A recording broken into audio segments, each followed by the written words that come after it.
committee to investigate the January 6th attack on the United States Capitol will be in order. Without objection, the chair is authorized to declare the committee in recess at any point. Pursuant to House Deposition Authority Regulation 10, the chair announces the committee's approval to release the deposition material presented during today's hearing. Good afternoon, and may God bless the United States of America. 4 months ago, this committee started to present our findings to you, the American people. From the beginning, we understood that some people watching those proceedings would wrongly assume that the committee's investigation was a partisan exercise. That's why I asked those who were skeptical of our work to simply listen to the evidence, to hear the testimony with an open mind, and to let the facts speak for themselves before reaching any judgment. Over the course of these hearings, the evidence has proven that there was a multi-part plan led by former President Donald Trump to overturn the 2020 election. Donald Trump lost his bid for re-election, as shown from the testimony of some of the president's closest allies and advisors. Donald Trump knew he lost. Despite this knowledge, Donald Trump went to court to contest the 2020 election, and he lost in court.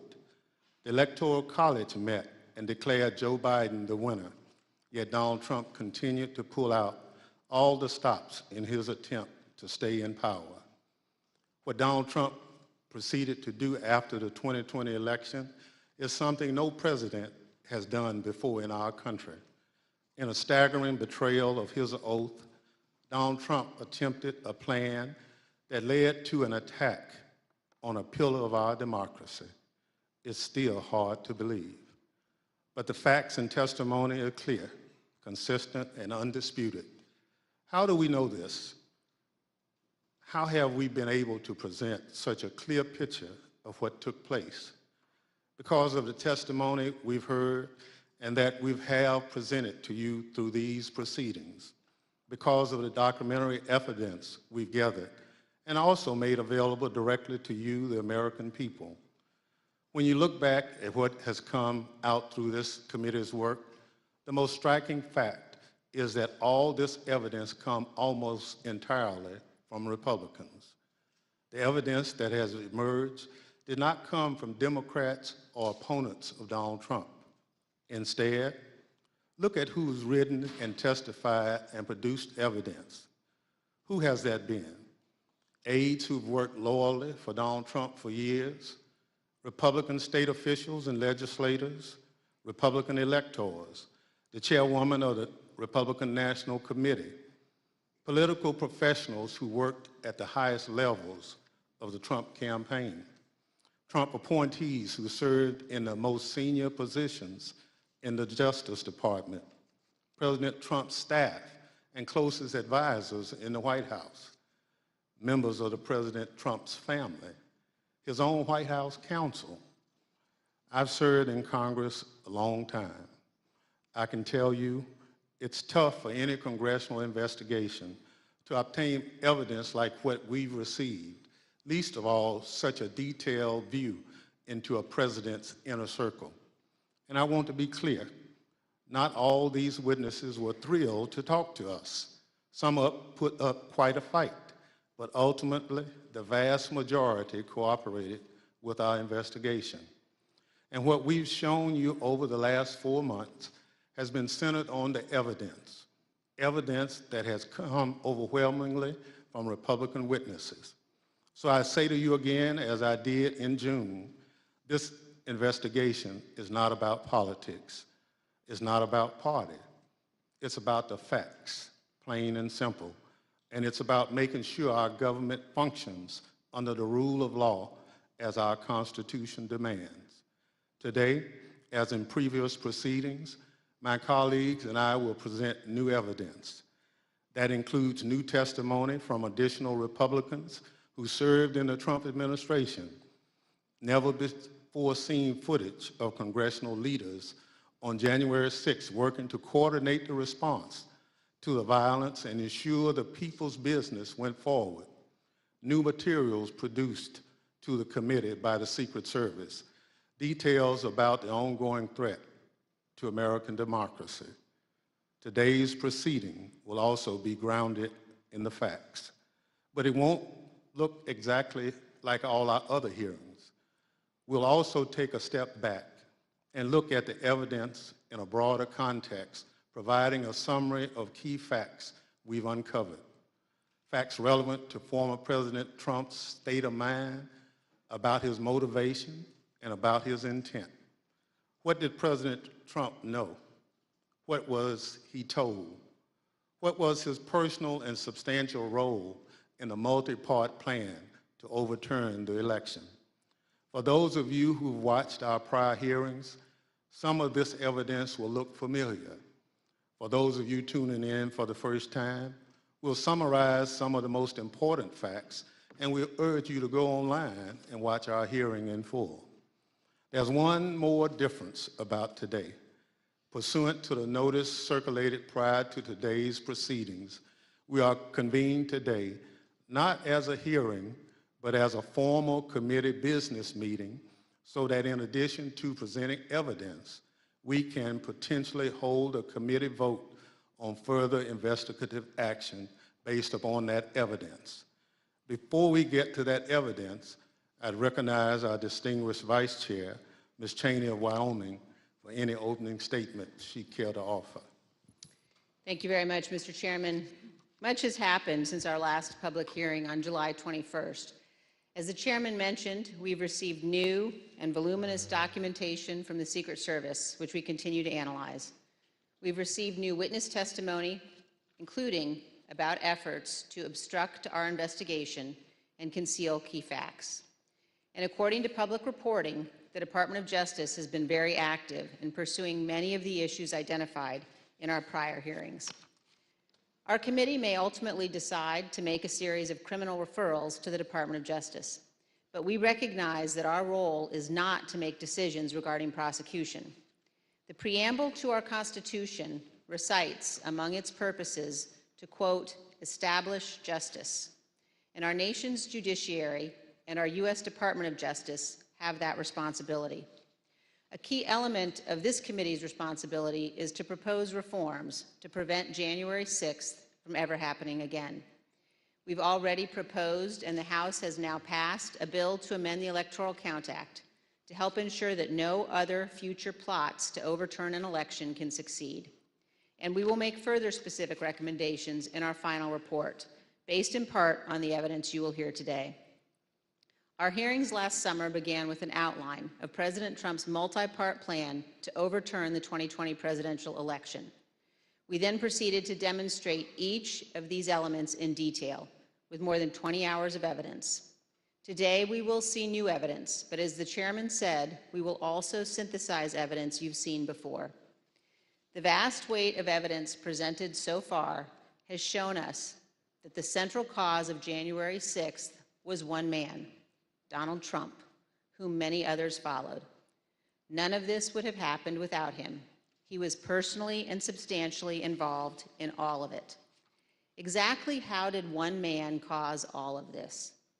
Today, we will focus on President Trump's state of mind, his intent, his motivations, and how he spurred others to do his bidding, and how another January 6th could happen again if we do not take necessary action to prevent it.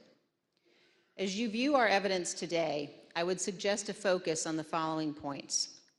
First, as you will see, President Trump had a premeditated plan to declare that the election was fraudulent and stolen before Election Day, before he knew the election results. He made his stolen election claims on election night against the advice of his campaign without any evidence in hand.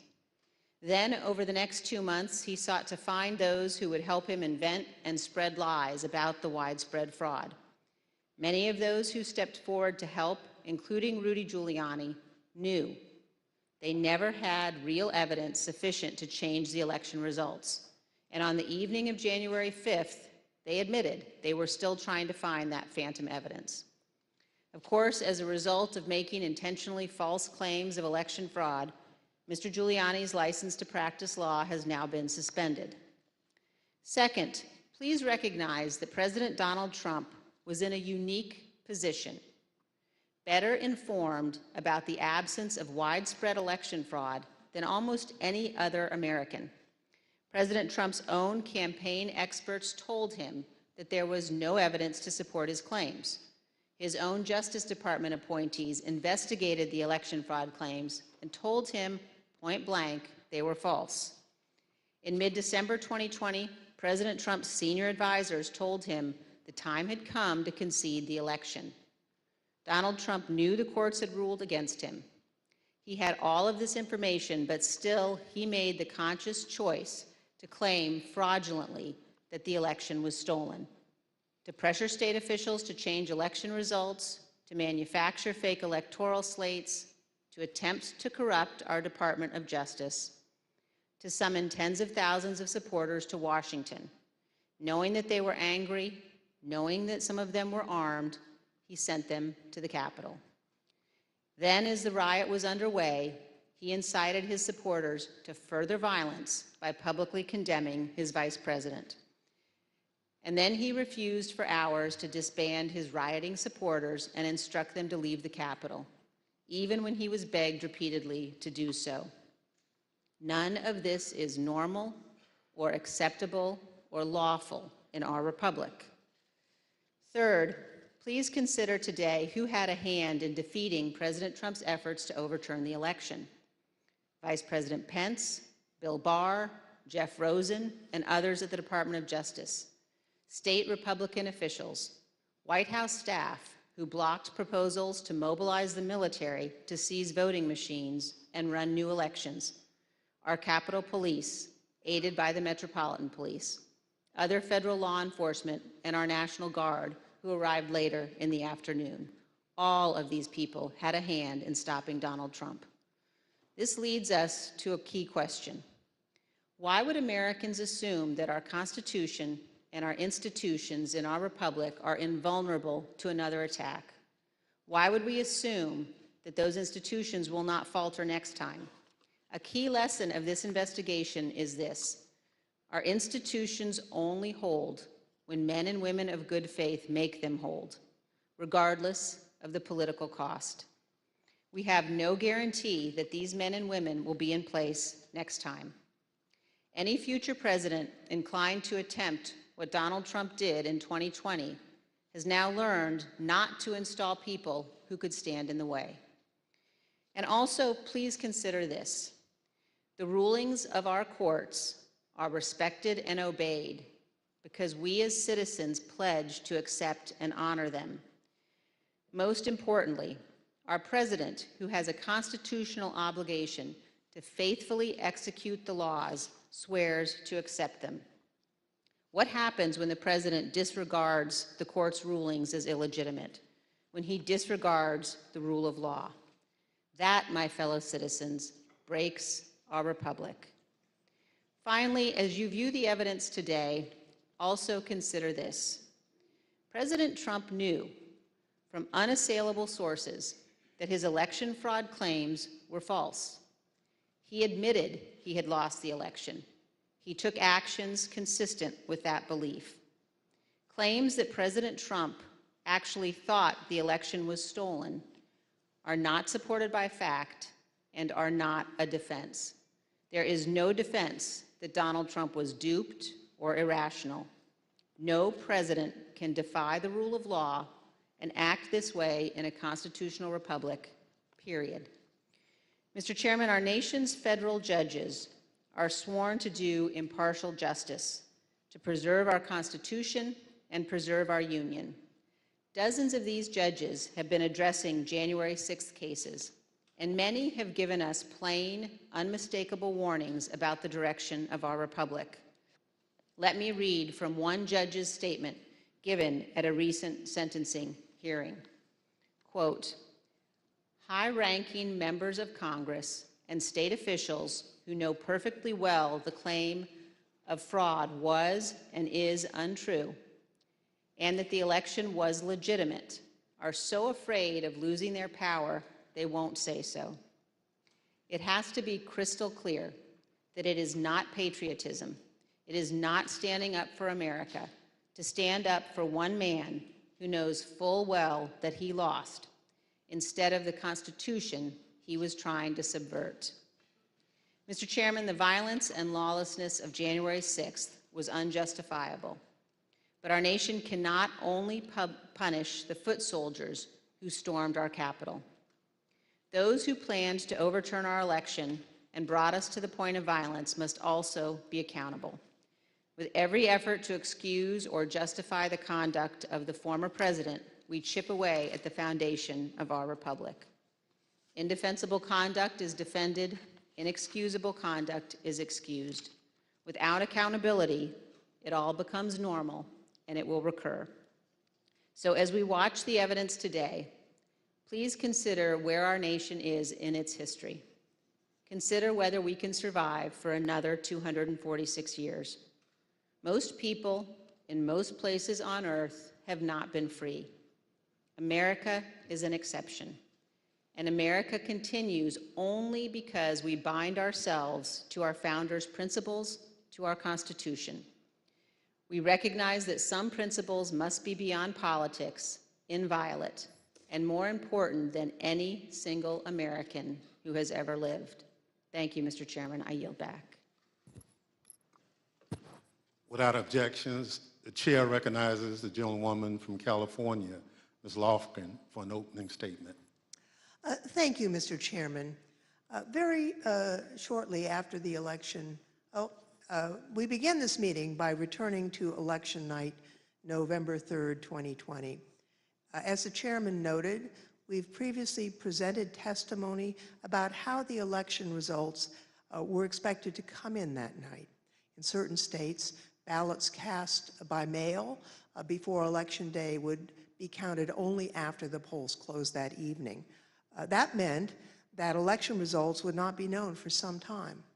Although President Trump's campaign manager, Bill Stepien, House Republican leader Kevin McCarthy, and Jared Kushner had advised Donald Trump to encourage mail-in voting by Republicans, President Trump did not do so.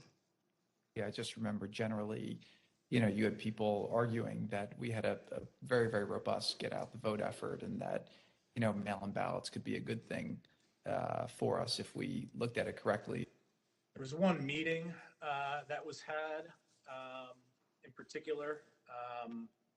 I invited Kevin McCarthy to join the meeting, he being of like mind on the issue with me, in which we made our case for why we believed mail-in voting not to be a bad thing for his campaign. But the president's mind was made up. So it was expected before the election that the initial counts in some states, in other words, those votes cast on Election Day, would be more heavily Republican, and this would create the false perception of a lead for President Trump, a so-called red mirage.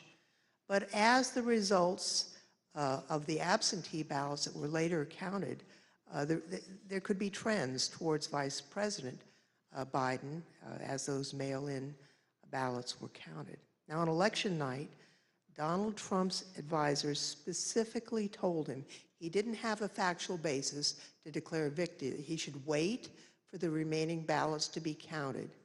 Here is campaign manager Bill Stepien. It was far too early to be making any calls like that. Ballots were still being counted. Ballots were still going to be counted for days. And it was far too early to be making any proclamation like that. I believe my recommendation was to say that votes were still being counted. It's too early to tell, too early to call the race. But President Trump did declare victory in the late hours of election night. Not only did he declare victory, he also called for the ongoing count of votes to just stop. Stopping the count would have violated both federal and state laws and also disenfranchised millions of voters who lawfully cast their vote. He called for that action anyway. Here's what he said. This is a fraud on the American public. This is an embarrassment to our country. We were getting ready to win this election. Frankly, we did win this election. We did win this election. We want all voting to stop. We now know more about President Trump's intention for election night. The evidence shows that his false victory speech was planned well in advance, before any votes had been counted. It was a premeditated plan by the president to declare victory no matter what the actual result was. He made a plan to stay in office before Election Day. Now, the vice president's staff was concerned with what Donald Trump might do on election night. They took steps to ensure that Mr. Pence would not echo a false victory announcement from President Trump. Here's what the Vice President's counsel, Greg Jacob, told us about his preparations with the Vice President's Chief of Staff, Mark Short. Mark had indicated to me that there was a possibility that there would be a declaration of victory within the White House that some might push for. And this is prior to the election results being known. And that he was trying to figure out a way of avoiding the vice president sort of being thrust into a position of needing to opine on that when he might not have sufficient information to do so. Now, following this conversation, Mr. Jacob drafted a memo to Mr. Short, which the Select Committee got from the National Archives. The memo was sent on November 3rd, Election Day, and advised it is essential that the Vice President not be perceived by the public as having decided questions concerning disputed electoral votes prior to the full development of all relevant facts. A few days before the election, Mr. Trump also consulted with one of his outside advisors, inside activist Tom Fitton, about the strategy for election night. The Select Committee got this pre-prepared statement from the National Archives. As you can see, the draft statement, which was sent on October 31st, declares, "We had an election today, and I won." And the Fitton memo specifically indicates a plan that only the votes counted by the Election Day deadline, and there is no Election Day deadline, would matter. Everyone knew that ballot counting would lawfully continue past Election Day. Claiming that the counting on election night must stop before millions of votes were counted was, as we now know, a key part of President Trump's premeditated plan. On Election Day, just after 5 p.m., Mr. Fitton indicated he'd spoken with the president about the statement.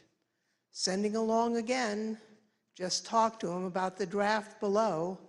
Again, this plan to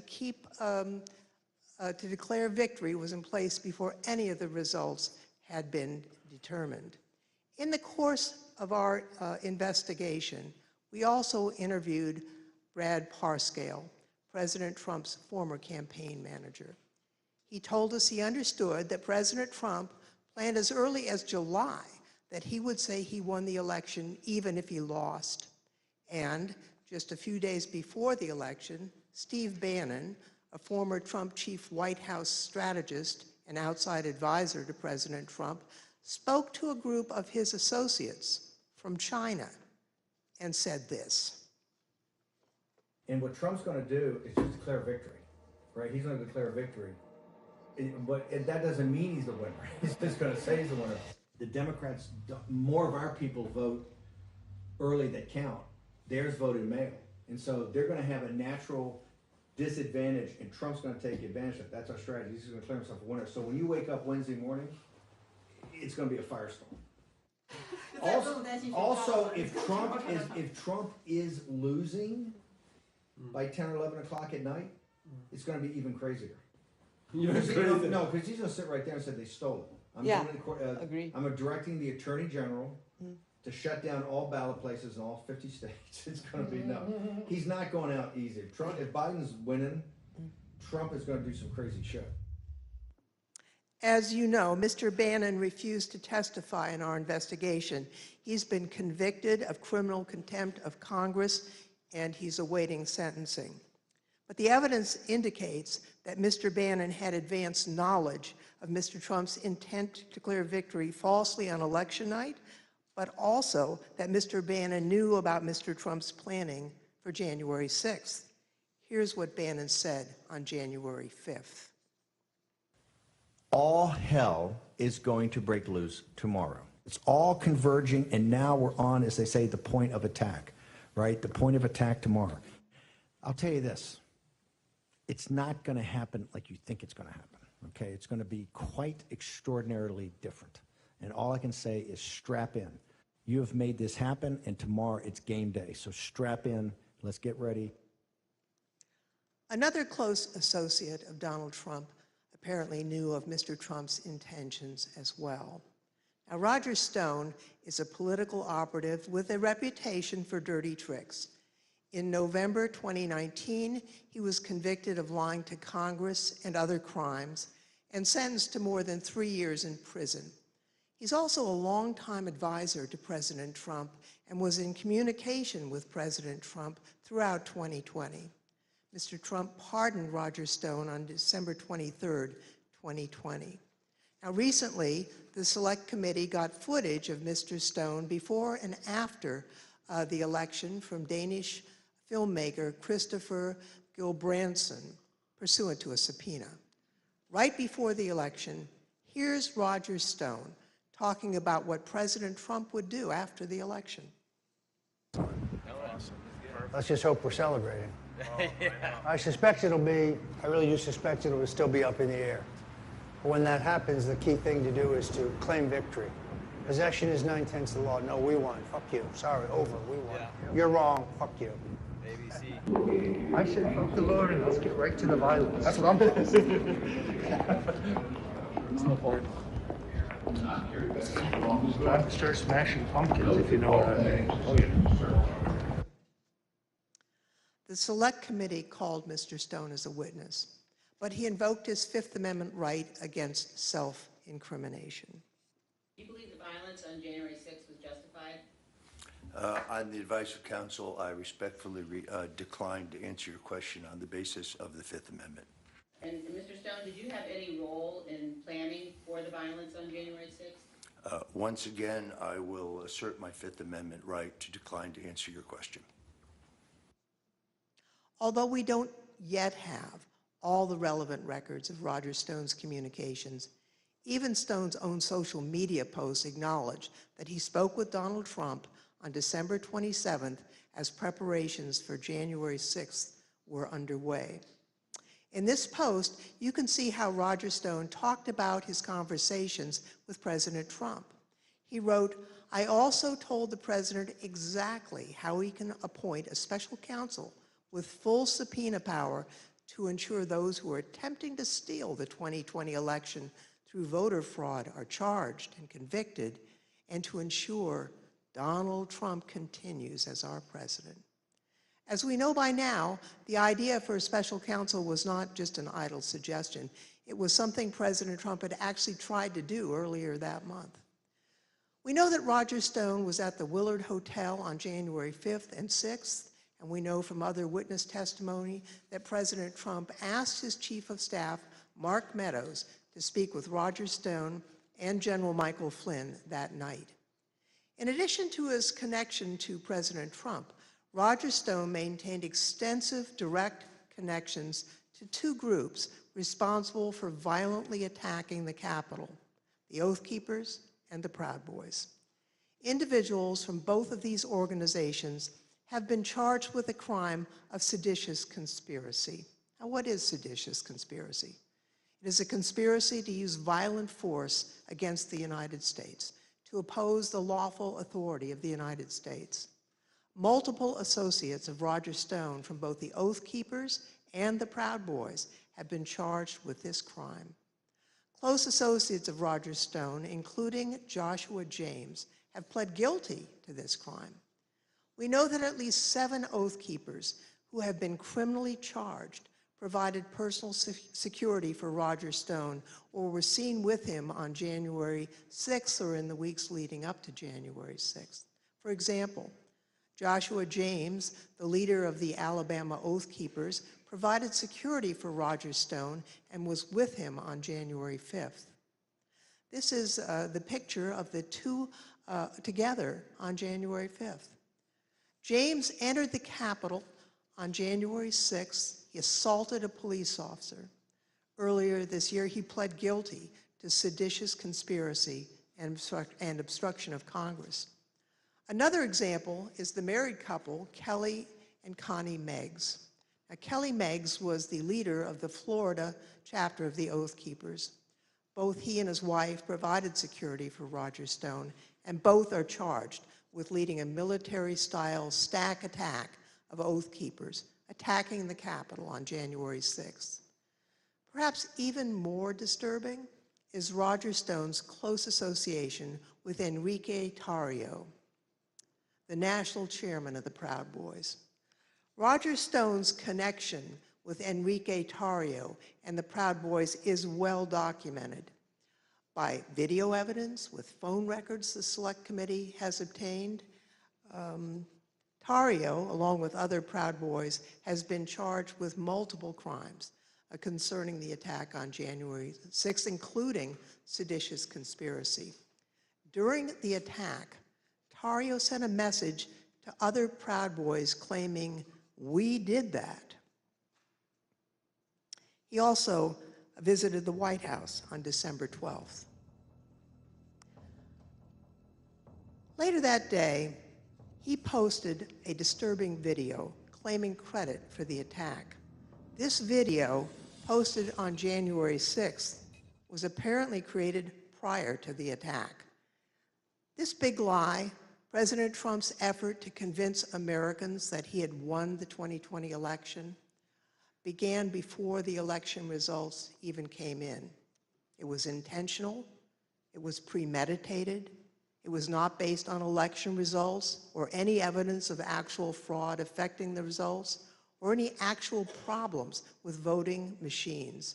It was a plan concocted in advance to convince his supporters that he won. And the people who seemingly knew about that plan in advance would ultimately play a significant role in the events of January 6th. Mr. Chairman, I yield back. Gentlewoman yields back.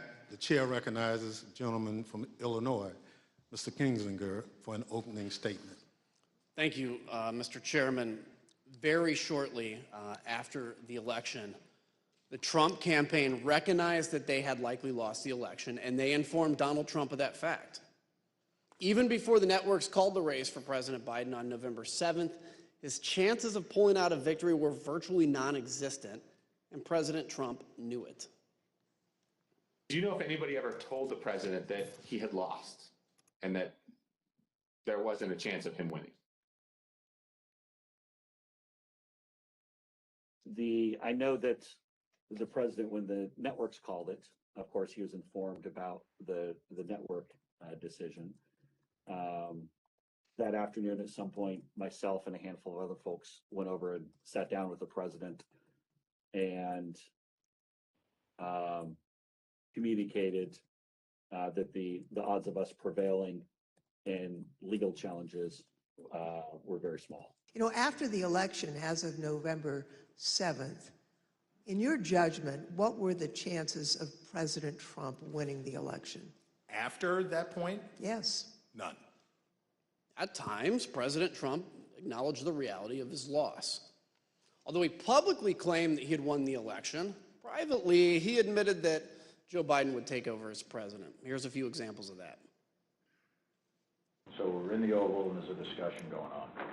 And the president says, I think it could have been Pompeo, but he says words to the effect of, yeah, we lost, we need to let that issue go to the next guy, meaning President Biden.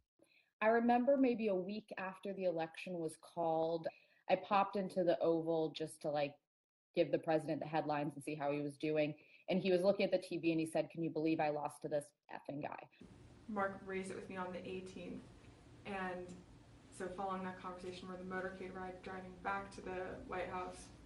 And I had said, like, does the president really think that he lost? And he said, you know, a lot of times he'll tell me that he lost, but he wants to keep fighting it. And he thinks that there might be enough to overturn the election, but, you know, he pretty much has acknowledged that he's lost. Knowing that he had lost and that he had only weeks left in office, President Trump rushed to complete his unfinished business. One key example is this. President Trump issued an order for large-scale U.S. troop withdrawals. He disregarded concerns about the consequences for fragile governments on the front lines of the fight against ISIS and al-Qaeda terrorists. Knowing he was leaving office, he acted immediately and signed this order on November 11th, which would have required the immediate withdrawal of troops from Somalia and Afghanistan, all to be complete before the Biden inauguration on January 20th. As you watch these clips, recall that General Keith Kellogg was the National Security Advisor to the Vice President and had served as Chief of Staff to the National Security Council for President Trump. And General Milley was the Chairman of the Joint Chiefs of Staff at the Pentagon. Are you familiar with a memo that the President reportedly signed on November 11th, 2020, ordering that troops be withdrawn from Afghanistan and Somalia? Yes. So I think you might have seen some things where there's a memo or something from Johnny McEntee to Douglas McGregor. It says, here's your task to get U.S. forces out of Somalia, get U.S. forces out of Afghanistan. When you first interviewed and met Colonel Douglas McGregor, is it fair to say you discussed this decision of withdrawing from Somalia and Afghanistan, correct? Yeah, I'm sure that was part of it, yeah. And that was the position that he was taking over there was senior advisor to the Secretary of Defense, is that correct? Yes. So on that same day, just so I'm clear, he responded back to you that they, meaning DOD leadership, was not going to take any of those steps without an order. Without a directive, yeah. I explained in language that should be in the order while I was in the meeting with McEntee, and this was my answer to him. I said, if you want this to happen, or the president wants this to happen, he's got to write an order. So you never wrote this down in any capacity?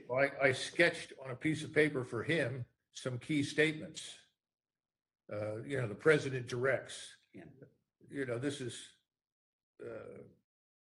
what's the right word, boilerplate language? Who within his office drafted the order? It was myself and one of my assistants. McEntee duly types it up, brings it in to the president. President signs it, and boom, it's over, faxed over, or emailed, scanned over to Caspatel, delivers it to me. Was it by auto pen, or was it the president himself signing it? It was the president. And who obtained that signature? I did. It is odd. It is non-standard. It is potentially dangerous. I personally thought it was militarily not feasible, nor wise. And I proceeded to tell the PPO and proceeded to tell McGregor that if I ever saw anything like that, I would do something physical, because I thought what that was done was a tremendous disservice to the nation. And by the way, it was a very, very contested issue. There were people who did not agree with getting out of Afghanistan. I appreciate their concerns. An immediate departure that memo said would have been catastrophic. It's the same thing what President Biden went through. It would have been a debacle. Keep in mind, the order was for an immediate withdrawal. It would have been catastrophic, and yet President Trump signed the order. These are the highly consequential actions of a president who knows his term will shortly end. At the same time that President Trump was acknowledging privately that he had lost the election, he was hearing that there was no evidence of fraud or irregularities sufficient to change the outcome. I remember a call with Mr. Meadows, where Mr. Meadows was asking me what I was finding and if I was finding anything. And I remember sharing with him that we weren't finding anything that would be sufficient to change the results in any of the key states. When was that conversation?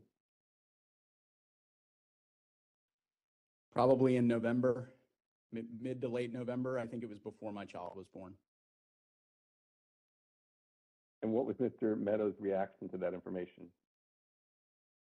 I believe the words he used were, "So there's no there." It would be our job to track it down and come up dry because the allegation didn't prove to be true. And we'd have to, relay the news that, yeah, that tip that someone told you about those votes or that fraud or, nothing came of it. That would be our job as the truth-telling squad, and not a fun job to be, it's an easier job to be telling the president about, wild allegations. It's a harder job to be telling him on the back end that, yeah, that wasn't true. What was generally discussed on that topic was whether the fraud, maladministration, abuse, or irregularities, if aggregated and read most favorably to the campaign, would that be outcome determinative?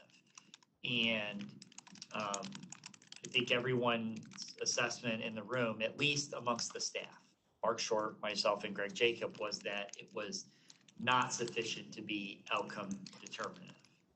Look, it's the right of any candidate to litigate genuine election disputes. Nobody argues that, but President Trump's litigation was completely unsuccessful.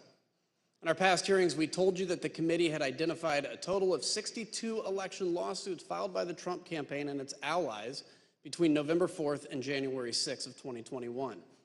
Those cases resulted in 61 losses and only a single victory, which did not affect the outcome for any candidate.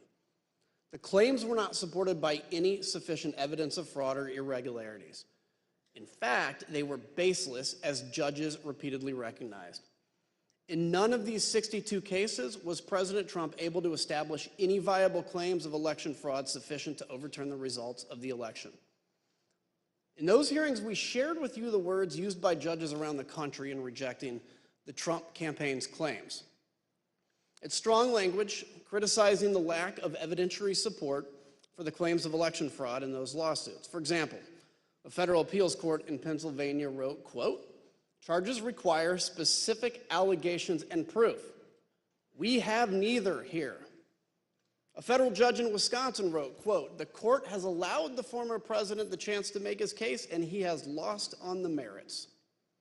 Another judge in Michigan called the claims, quote, "nothing but speculation and conjecture that votes for President Trump were either destroyed, discarded, or switched to votes for Vice President Biden." A federal judge in Michigan sanctioned 9 attorneys, including Sidney Powell, for making frivolous allegations in an election fraud case, describing the case as a historic and profound abuse of the judicial process.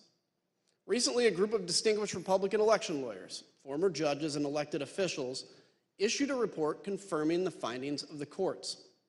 In their report entitled "Lost, Not Stolen," these prominent Republicans analyzed each election challenge and concluded this: Donald Trump and his supporters failed to present evidence of fraud or inaccurate results significant enough to invalidate the results of the 2020 presidential election.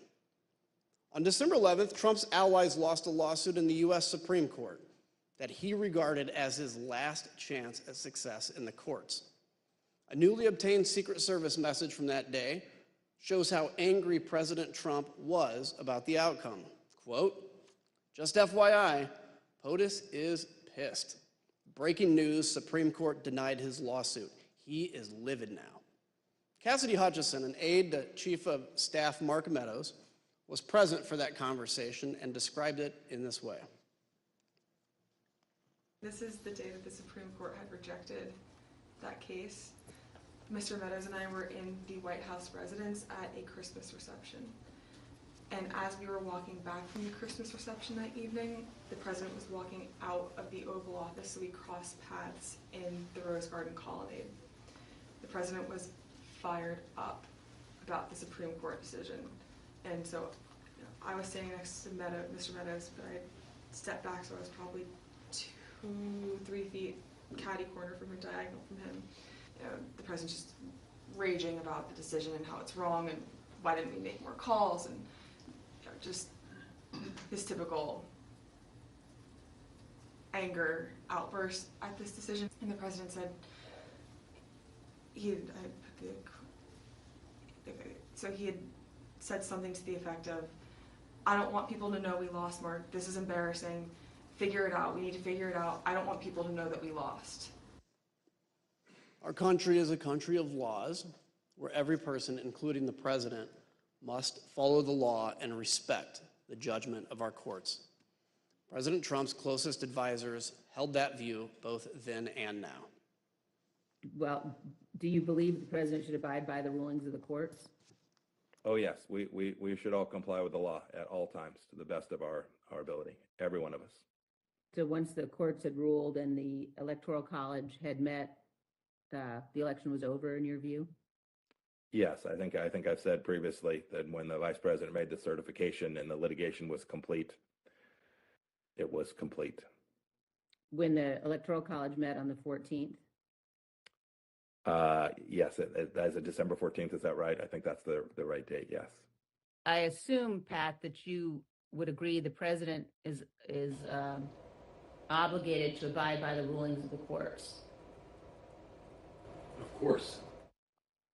And I assume you also would... Everybody is obligated to abide by rules, of course. And I assume you also would agree the president has a particular obligation to take care that the laws be faithfully executed. That is one of the president's obligations, correct. Ivanka, do you believe the president's obligated to abide by the rulings of the courts? I do. By mid-December of 2020, President Trump's senior staff were attempting to persuade him to concede the election outcome.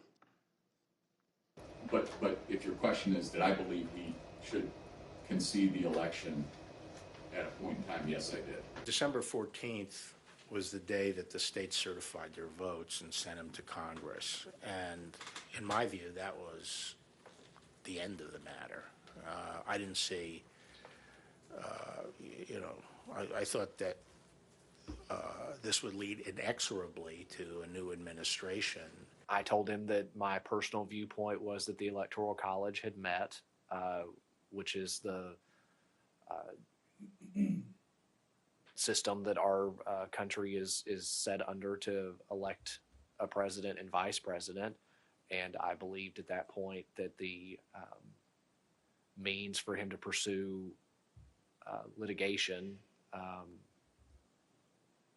was probably closed. And do you recall what his response, if any, was? He disagreed. Secretary of Labor Gene Scalia, the son of late Justice Scalia, visited President Trump in mid-December and explained the situation clearly. And so I had to put a call into the president. I might have called on the 13th. We spoke, I believe, on the 14th, in which I conveyed to him that I thought that it was time for him to acknowledge that President Biden had prevailed in the election. But I communicated to the president that when that legal process is exhausted and when the electors have voted, that's the point at which that outcome needs to be expected. I told him that I did believe, yes, that once those legal processes were run, if fraud had not been established that had affected the outcome of the election, that unfortunately I believed that what had to be done was concede the outcome. Not only did the courts reject President Trump's fraud and other allegations, his Department of Justice appointees, including Bill Barr, Jeffrey Rosen, and Richard Donahue, did as well. President Trump knew the truth. He heard what all his experts and senior staff were telling him. He knew he had lost the election, but he made the deliberate choice to ignore the courts, to ignore the Justice Department, to ignore his campaign leadership, to ignore senior advisors, and to pursue a completely unlawful effort to overturn the election. His intent was plain: ignore the rule of law and stay in power. Mr. Chairman, I yield back. Gentleman yields back. The chair recognizes the gentlewoman from Virginia, Ms. Luria. Thank you, Mr. Chairman. Mid-December was a turning point. President Trump made a decision, a choice, to ignore the courts and his advisors and to push forward to overturn the election. His efforts to overturn the election were not random or disconnected. Rather, they were part of a coordinated, multi-part plan to ensure that he stayed in power. Donald Trump was the driver behind each part of this plan. He was personally and directly involved. Of course, a key element of the plan was continuing to convince tens of millions of Americans that he did not, in fact, lose.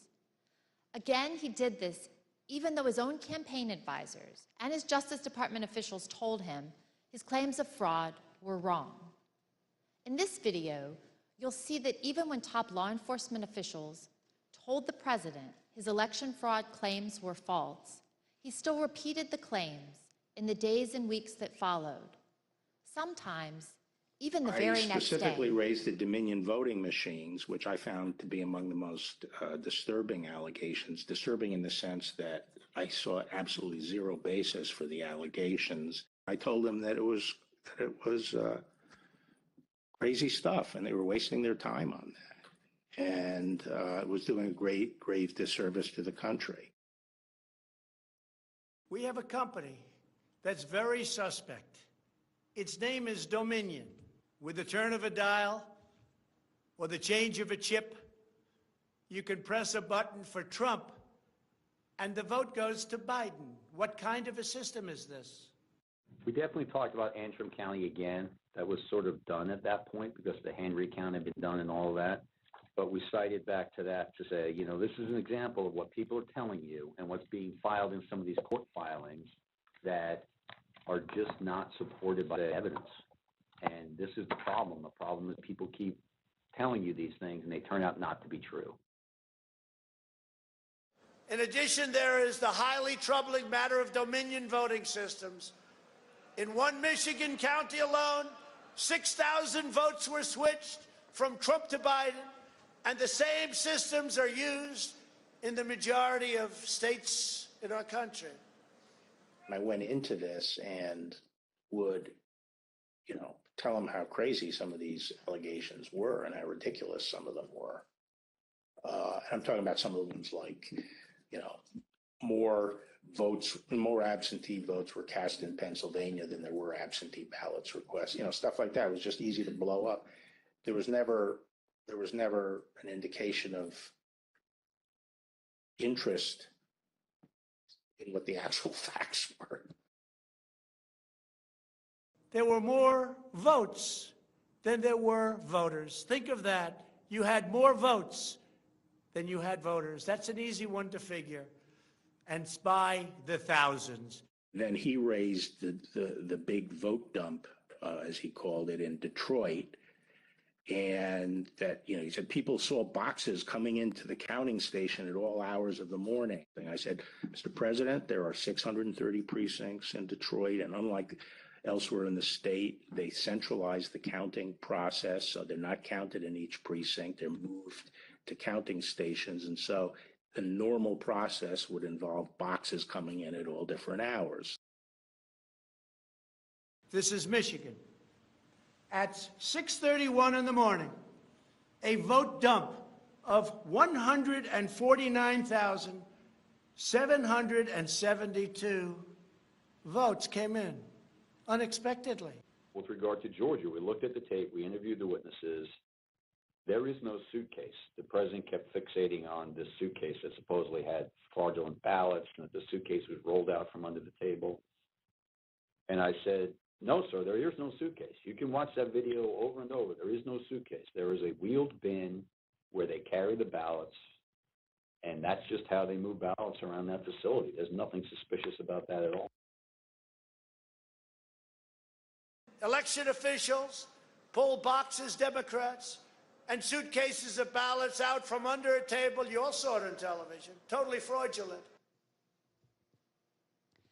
This happened over and over again, and our committee's report will document it.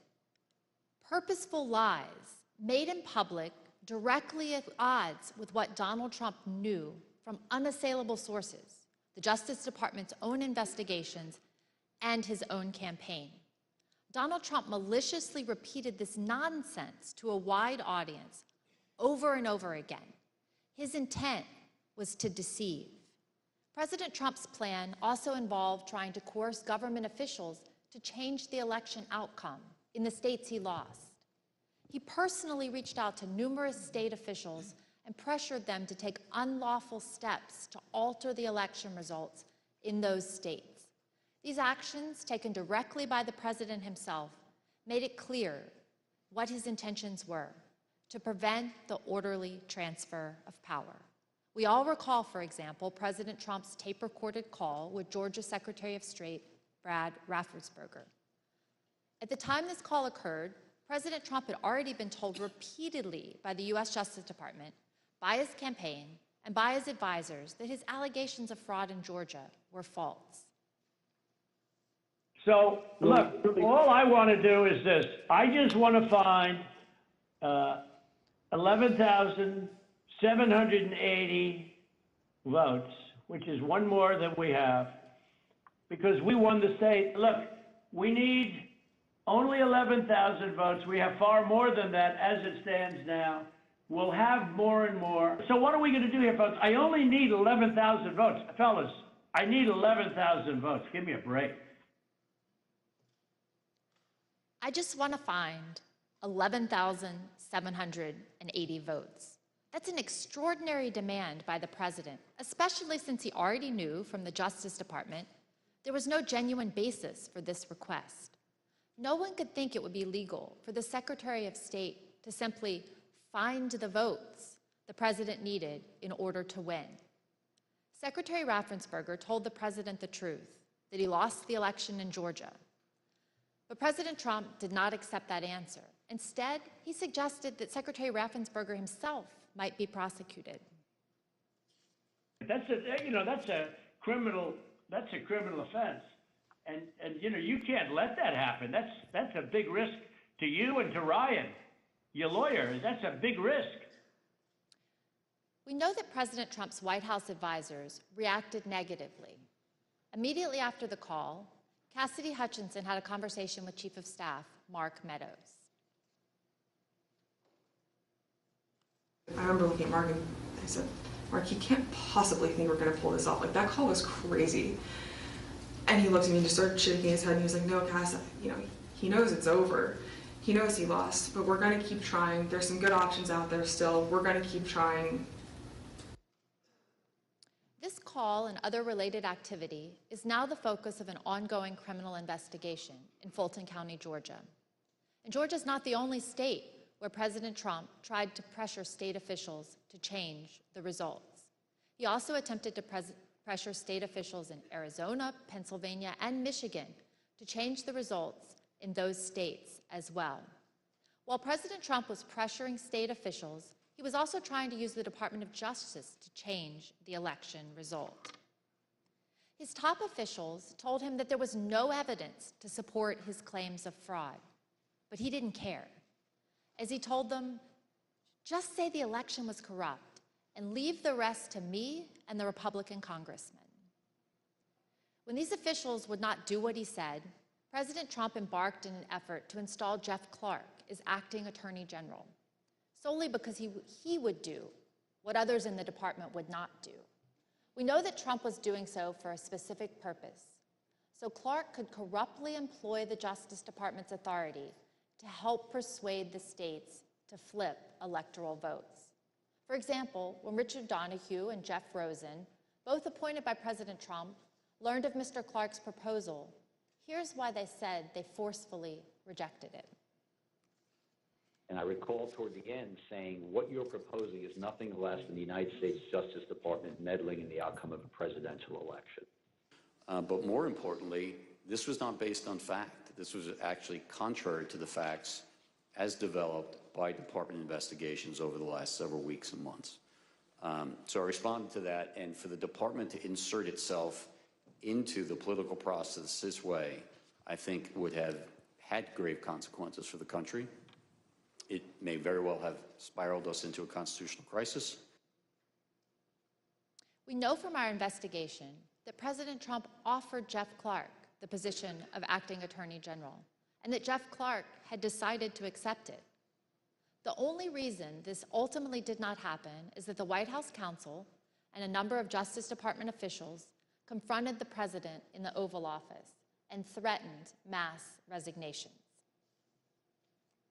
And then, and I said something to the effect of, you're going to have a huge personnel blowout within hours because you're going to have all kinds of problems with resignations and other issues. And that's not going to be in anyone's interest. The president ultimately relented only because the entire leadership of the Department of Justice, as well as his White House counsel, threatened to resign.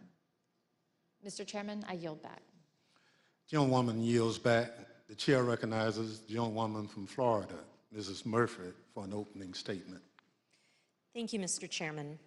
President Trump's efforts to unlawfully overturn the results of the 2020 election were not limited to the big lie and pressuring state officials and the Department of Justice officials.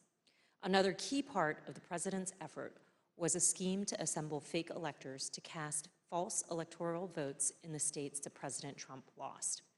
This was something done not only with the president's knowledge, but also with his direct participation. Ronna McDaniel, chair of the Republican National Committee, testified before this committee that President Trump and his attorney, Dr. John Eastman, called her and asked her to arrange for the fake electors to meet and rehearse the process of casting their fake votes.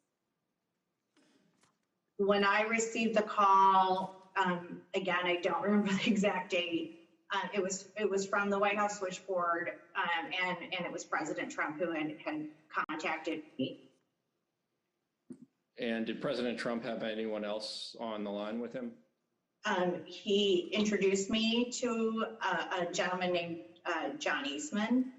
So I vaguely remember him mentioning that he was a professor, and then essentially he turned the call over to Mr. Eastman, who then proceeded to talk about the importance of the RNC helping the campaign gather these contingent electors in case any of the legal challenges that were ongoing changed the result of any of the states.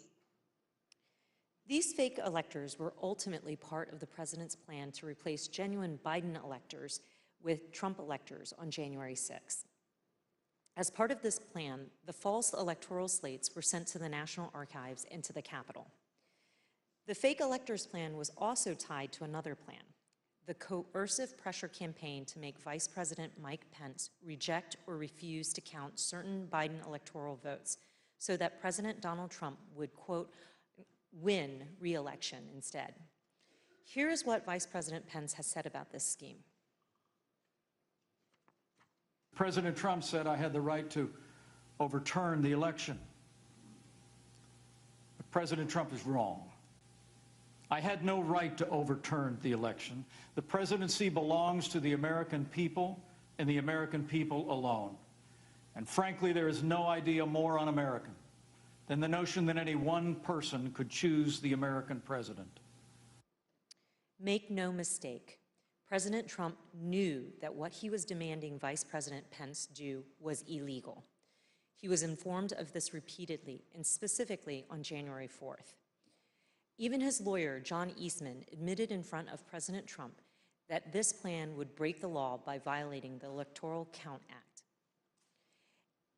Did John Eastman ever admit, as far as you know, in front of the president, that his proposal would violate the Electoral Count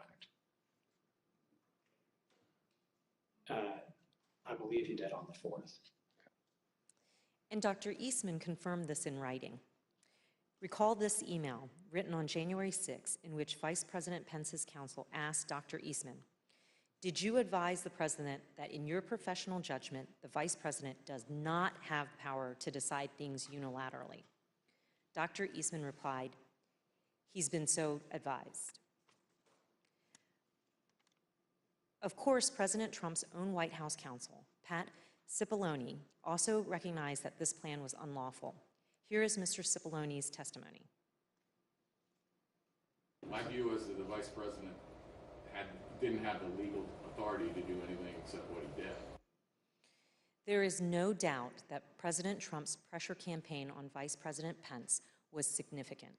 On the morning of January 6, President Trump called the vice president from the Oval Office and demanded that he overturn the results of the election. Numerous witnesses told the Select Committee about the invective that President Trump leveled at his own vice president. Something to the effect, the wording's wrong. I made the wrong decision 4 or 5 years ago. And the word that she relayed to that the president called the vice president, I apologize for being impolite, but do you remember what she said her father called him? The P word. But Vice President Pence didn't waver even when his own life was endangered by President Trump and the rioters at the Capitol on January 6th, as you'll see in more detail later. A federal judge concluded, based on this and other evidence, that President Trump's pressure campaign against the vice president likely violated multiple criminal statutes. In the end, all these people, Department of Justice officials, state elections officials, his own vice president, stood strong in the face of President Trump's immense pressure. But as we now know, President Trump had already summoned tens of thousands of his supporters to Washington on January 6 to take back their country. On December 19th, President Trump first told his supporters to come to Washington. In this and numerous other tweets, he fraudulently and repeatedly promoted January 6th as the day Americans could come and change the election outcome. For weeks, President Trump worked with others to plan the rally, intending all along that he would send an assembled crowd of angry supporters to the Capitol after his speech on the ellipse on January 6th. We obtained a text message that one rally organizer sent on January 4th. In part, it reads that, quote, POTUS is going to have us march there / the Capitol, and POTUS is going to just call for it unexpectedly. Again, each of these examples, the big lie, the pressure campaigns against state officials, the pressure campaign against the Department of Justice and his vice president, the fake electors, summoning the mob, all of this demonstrates President Trump's personal and substantial role in the plot to overturn the election. He was intimately involved. He was the central player. Thank you, Mr. Chairman, and I yield back. Gentlewoman yields back. The chair recognizes the gentleman from California, Mr. Schiff, for an opening statement. Thank you, Mr. Chairman. In our past hearings, you have seen direct evidence that President Trump sent a crowd of his supporters to the Capitol on January 6th, knowing they were armed and angry. This was the last, most desperate and dangerous prong of his plan to disrupt the joint session and prevent the orderly transition of power. On the morning of the 6th, the Secret Service was at the ellipse, screening the members of the crowd as they entered the rally site. And they noticed something significant about the crowd. Tens of thousands of people were outside the rally site, but did not want to go through the magnetometers, the metal detectors that were used to screen for dangerous weapons. Since our last hearings, the Select Committee has received greater cooperation from the Secret Service. Nevertheless, Secret Service text messages from this period were erased in the days and months following the attack on the Capitol, even though documents and materials related to January 6th had already been requested by the Department of Justice and Congress. But we were able to obtain nearly 1 million emails, recordings, and other electronic records from the Secret Service. Over the month of August, the Select Committee began its review of hundreds of thousands of pages and multiple hours of that material, providing substantial new evidence about what happened on January 6th and the days leading up to it. That review continues. What you're about to hear is just a sample of the new and relevant evidence that we have received. Mounting evidence before January 6th predicted violence, and not just violence generally, but violence directed at the Capitol. Intelligence about this risk was directly available to the U.S. Secret Service and others in the White House in advance of the ellipse speech, in advance of the march to the Capitol. The committee has shown evidence that President Trump was aware of the risk of violence. The FBI, U.S. Capitol Police, Metropolitan Police, and other agencies all gathered and disseminated intelligence suggesting the possibility of violence at the Capitol prior to the riot. We're now going to show you just a sample of the evidence we have received. Days before January 6th, the President's senior advisors at the Department of Justice and FBI, for example, received an intelligence summary that included material indicating that certain people traveling to Washington were making plans to attack the Capitol. This summary noted online calls to occupy federal buildings, rhetoric about invading the Capitol building, and plans to arm themselves and to engage in political violence at the event.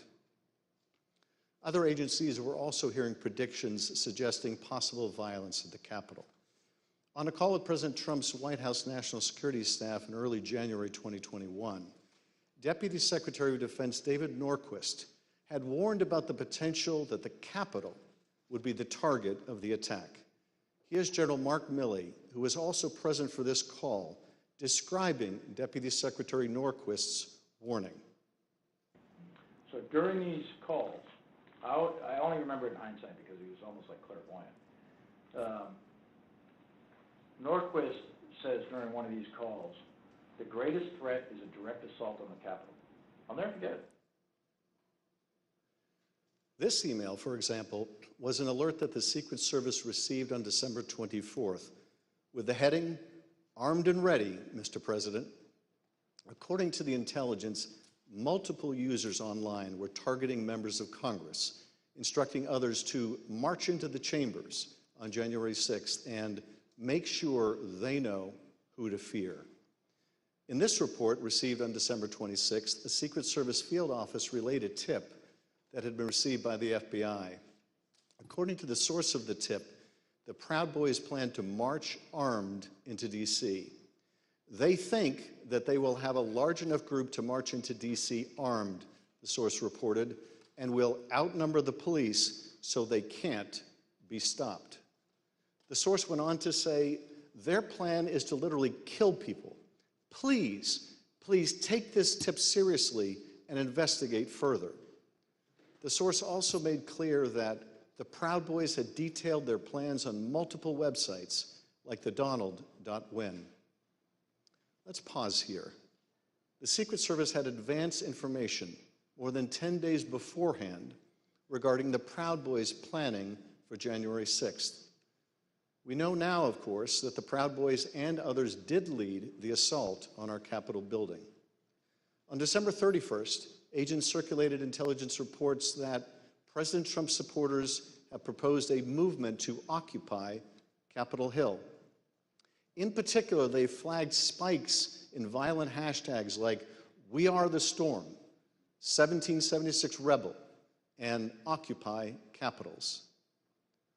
On January 5th, a Secret Service open source unit flagged a social media account on the Donald.win that threatened to bring a sniper rifle to a rally on January 6th.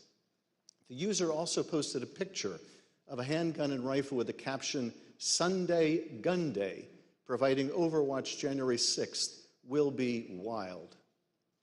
Later, on the evening of January 5th, the Secret Service learned during an FBI briefing that right-wing groups were establishing armed QRFs, or quick reaction forces, readying to deploy for January 6th. Groups like the Oath Keepers were standing by at the ready should POTUS request assistance. By invoking the Insurrection Act, agents were informed. As we all know now, the Oath Keepers did play a specific role on January 6th and had stashed weapons in Virginia for further violence that evening. Also on that day, the Secret Service was readying its security precautions for the president's speech at the Ellipse the next day. A Secret Service deputy chief instructed agents to add certain objects to the list of items that would be prohibited at the rally site, including ballistic vests, tactical vests, armored or not, and ballistic helmets. By the morning of January 6th, it was clear that the Secret Service anticipated violence. It felt like the calm before the storm, one agent predicted in a Protective Intelligence Division chat group. Another remarked how agents were watching the crazies on live stream. By 9:09 that morning, the Secret Service could also see that many rally-goers were assembled outside the security perimeter. One agent emailed, possibly because they have stuff that couldn't come through, would probably be an issue with this crowd, just a thought. By 9:30 that morning, agents reported more than 25,000 people outside the rally site. An hour later, the Secret Service reported that the crowd was on the mall watching, but not in line. The head of the President's Secret Service Protective Detail, Robert Engel, was specifically aware of the large crowds outside the magnetometers. He passed that information along to Tony Ornato, who worked for Mark Meadows in the Chief of Staff's office. The documents we obtained from the Secret Service make clear that the crowd outside the magnetometers was armed and the agents knew it. Take a look at what they were seeing and hearing on the ground. One report from the rally site at 7:58 a.m. said, some members of the crowd are wearing ballistic helmets, body armor, carrying radio equipment, and military-grade backpacks. Another, from 9:30 a.m., said that there were possibly OC spray, meaning pepper spray, and or plastic riot shields. At 11:23 a.m., agents also reported possible armed individuals, one with a Glock, one with a rifle. Over the next hour, agents reported possible man with a gun reported, confirmed pistol on hip located in a tree, and one detained at 14th and I Street Northwest. Individual had an assault rifle on his person. Minutes before President Trump began his speech, members of the Federal Protective Service, an agency tasked with protecting federal buildings, were alerted about an arrest of a protester with a gun on his waistband. And during the speech, the weapons-related arrests continued. At 12:13 p.m., United States Park Police arrested a man with a rifle in front of the World War II memorial.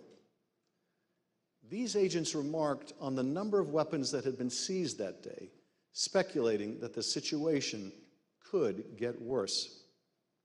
With so many weapons found so far, you wonder how many are unknown, one agent wrote at 12:36 p.m., could be sporty after dark. At 12:47 p.m., another agent responded, no doubt. The people at the Ellipse said they are moving to the Capitol after the POTUS speech. As the documents we received make clear, the Secret Service was aware of weapons possessed by those gathered at rallies in D.C. as early as the evening before. Take this document, for instance, which details multiple arrests in the crowds demonstrating on January 5th. Those arrests were for weapons offenses, handguns, high-capacity feeding devices, ammunition. What the Secret Service saw on the 6th was entirely consistent with the violent rhetoric circulating in the days before the joint session on pro-Trump websites, at times amplified by the president's own advisors. On one of these sites, as you've heard, one of those was called the Donald.win. The Select Committee has obtained a text message that Jason Miller, a senior communications advisor, sent to Mark Meadows less than a week before January 6th. "I got the base fired up," he wrote in all caps. He sent a link to this page on the Donald.win.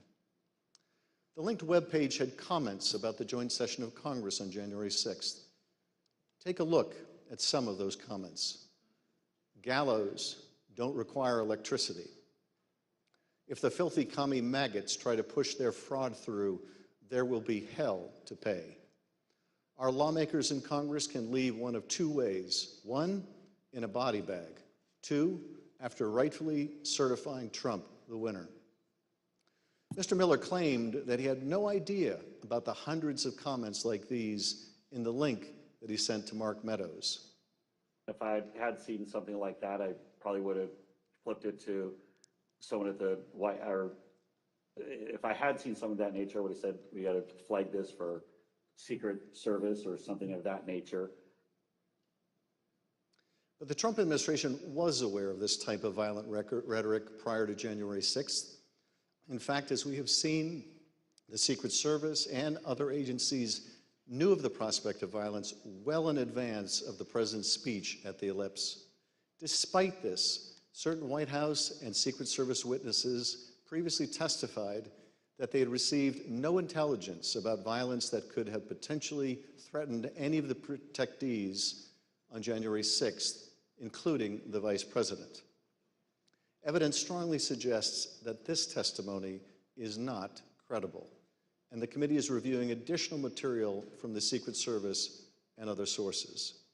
The Secret Service was monitoring this kind of online activity and was sharing and receiving the results of that effort. They work closely with other agencies, sharing intelligence about the joint session of Congress derived from social media and other sources. The same day Jason Miller sent his text message, agents received reports about a spike in activity on another platform called Parler. This was December 30th. In this email, an agent received a report noting a lot of violent rhetoric on Parler directed at government people and entities, including Secret Service protectees. One of these protectees was Vice President Pence, perhaps the primary target of President Trump's pressure campaign in the days leading up to January 6th. The day before the joint session, on January 5th, Secret Service was aware of increased chatter focused on Vice President Pence, in particular, whether he would do what President Trump wanted him to do, reverse the results of the election in the joint session the next day, January 6th. On the morning of the 6th, agents received alerts of online threats that Vice President Pence would be, quote, a dead man walking if he doesn't do the right thing. Another agent reported, quote, I saw several other alerts saying they will storm the Capitol if he doesn't do the right thing. The anger reflected in these postings was obvious. The man at the center of the storm on January 6th, President Trump. On the evening of January 5th, President Trump gathered a few of his communications staffers in the Oval Office. The door was open, allowing the president and others assembled there to hear the sounds of the crowd gathered at Freedom Plaza just a few blocks from the White House. President Trump could tell that his supporters were riled up. Here again is Judd Deere, a deputy White House press secretary, describing the president's reaction. He fairly quickly moved to how fired up the crowd is, or was going to be. And what did he say about it? Just that they were fired up, they were angry, they feel like the election has been stolen, that the election was rigged, that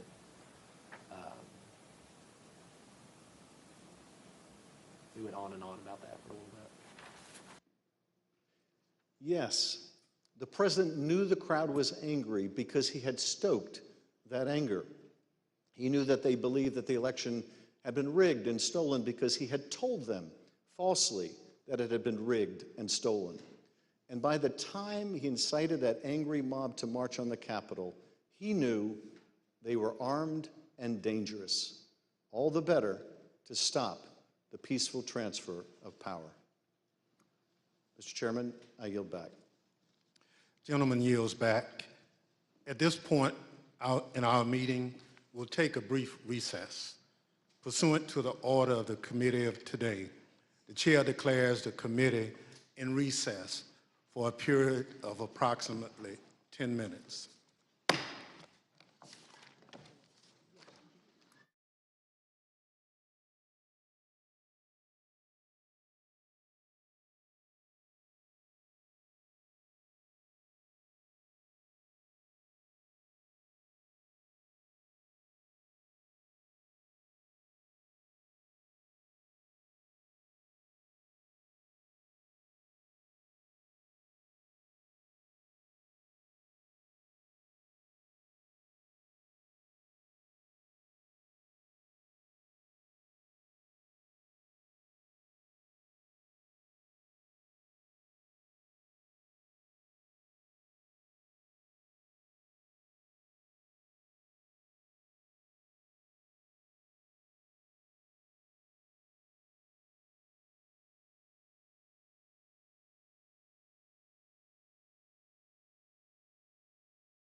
Chair recognizes the gentleman from California, Mr. Aguilar, for an opening statement.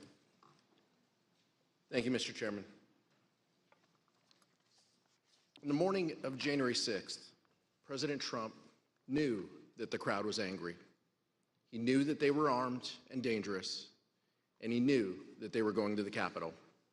It's important to understand the lengths the president was willing to go to physically be at the Capitol because it was part of his strategy to disrupt Congress and to stay in power.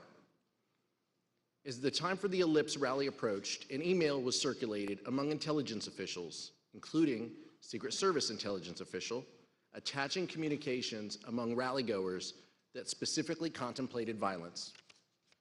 Trump has given us marching orders. One post on the Donald.win wrote, basically, if you're east of the Mississippi, you can and should be there. Advance on the Capitol. Keep your guns hidden, don't fuck around, full kits, 180 rounds minimum for main rifle, another 50 for sidearm per person. What is clear from this record is that the White House had more than enough warning to warrant stopping any plan for an Ellipse rally and certainly for stopping any march to the Capitol. And as evidence from our prior hearings has suggested, the president was aware of this information. But despite awareness of the potential for violence and weapons among the crowd, the Ellipse event nevertheless went forward, and Donald Trump instructed the angry crowd, some of whom were armed, to march to the Capitol.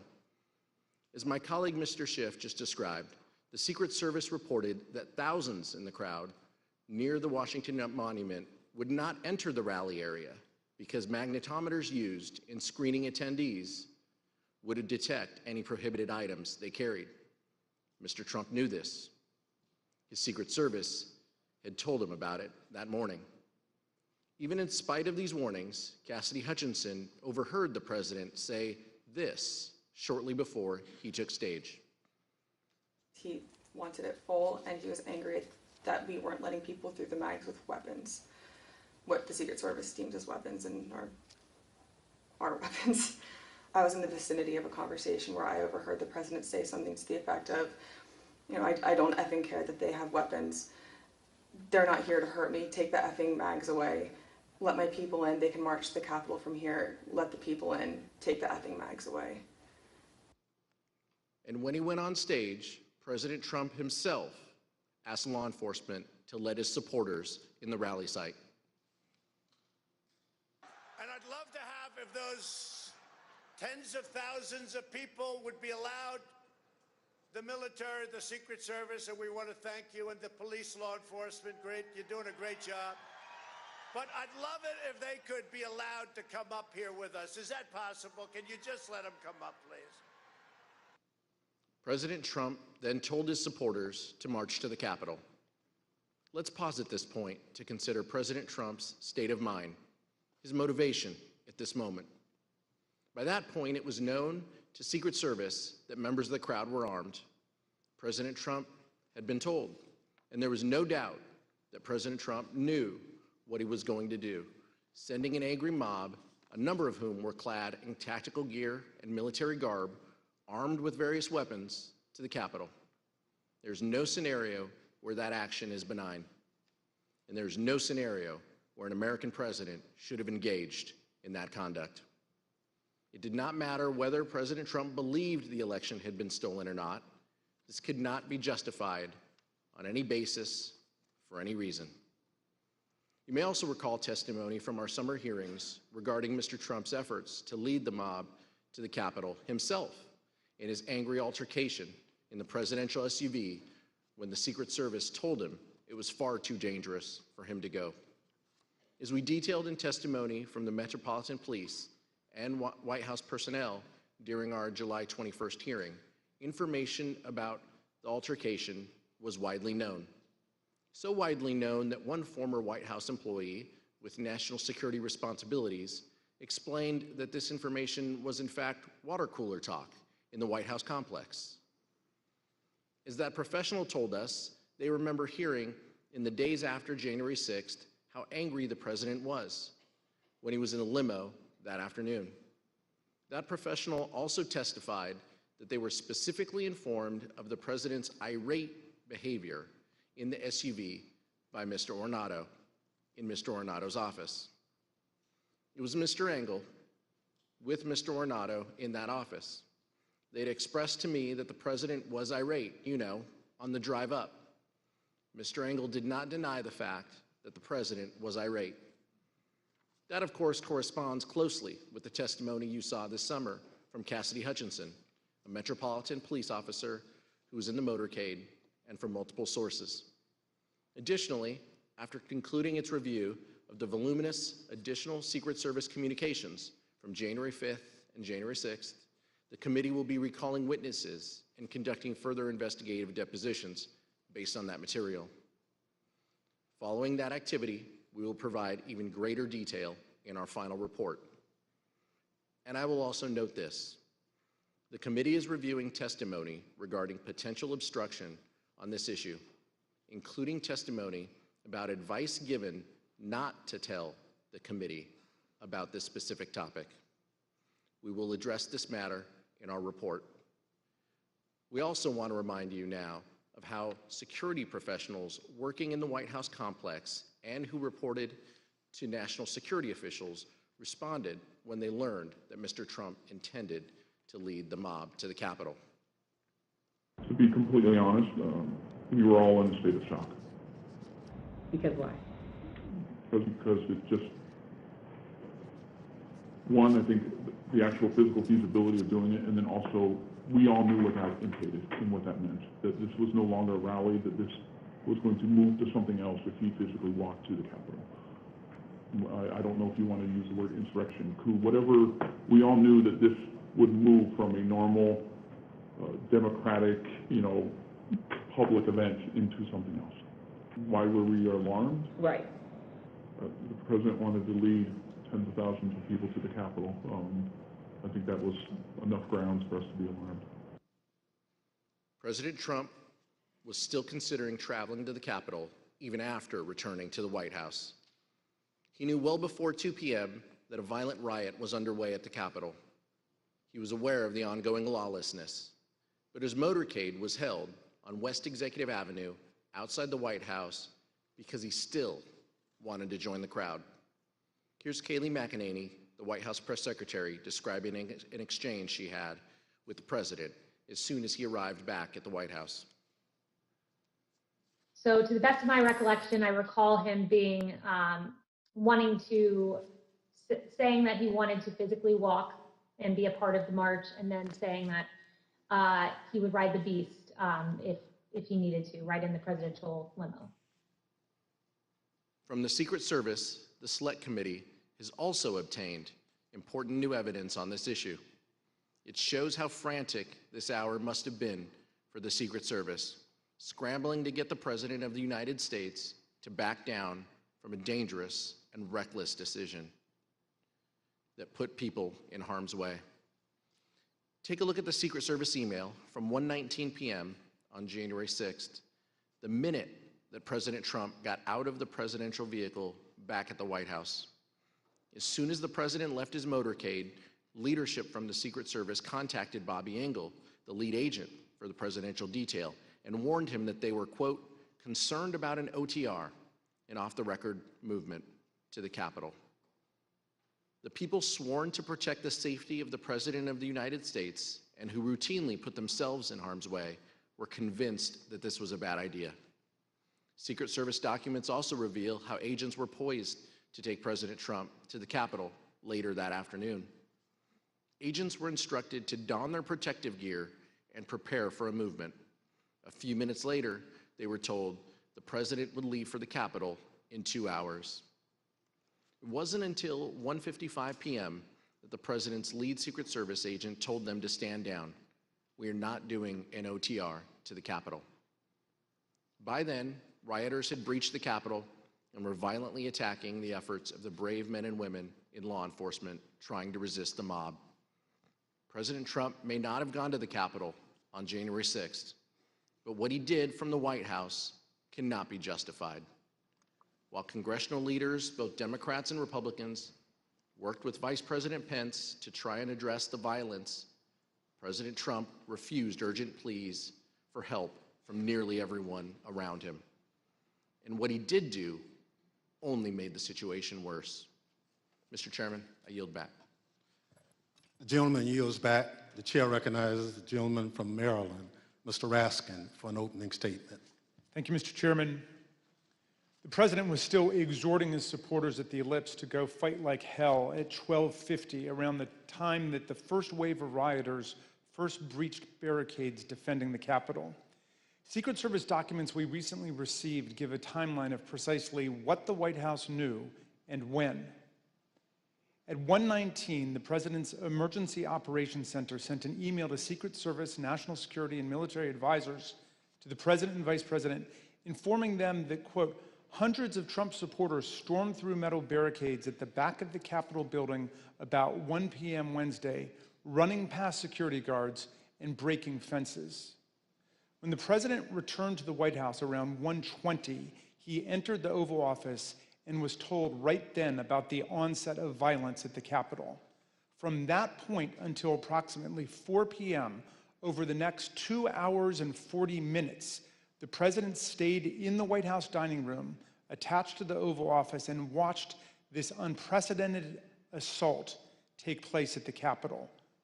We have testimony from several members of the President's White House staff establishing that President Trump refused entreaties from his closest advisors and family members to tell his supporters to stand down and leave the Capitol. Here's the testimony of President Trump's White House counsel, Pat Cipollone. I can't talk about conversations with the president, but I can generically say that I said, you know, people need to be told, there needs to be a public announcement fast that they need to leave the Capitol. And Pat, could you let us know approximately when you said that? Approximately when? Almost immediately after I found out people were getting into the Capitol or approaching the Capitol in a way that was violent. You on the staff did not want people to leave the Capitol. On the staff? In the White House. I can't think of anybody, you know, on that day who didn't want people to get out of the Capitol once the, you know, particularly once the violence started. No. I mean,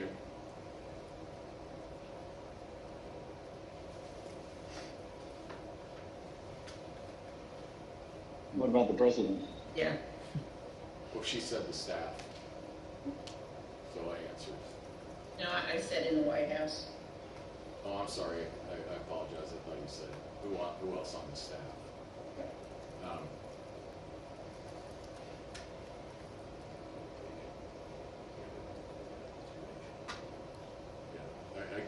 I can't reveal communications, but obviously I think, you know,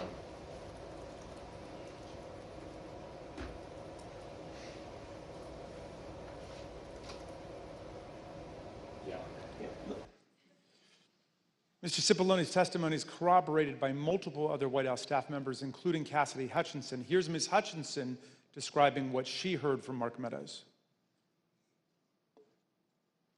He had said something to the effect of, you know, you heard him, Pat. He doesn't want to do anything more. He doesn't think they're doing anything wrong. A former White House employee with national security duties similarly recalled an exchange between Mr. Cipollone and Eric Hirschman about President Trump's inaction against the mob assault underway at the Capitol. Mr. Hirschman said something to Mr. Cipollone. He seemed to relay that, you know, the president didn't want anything done.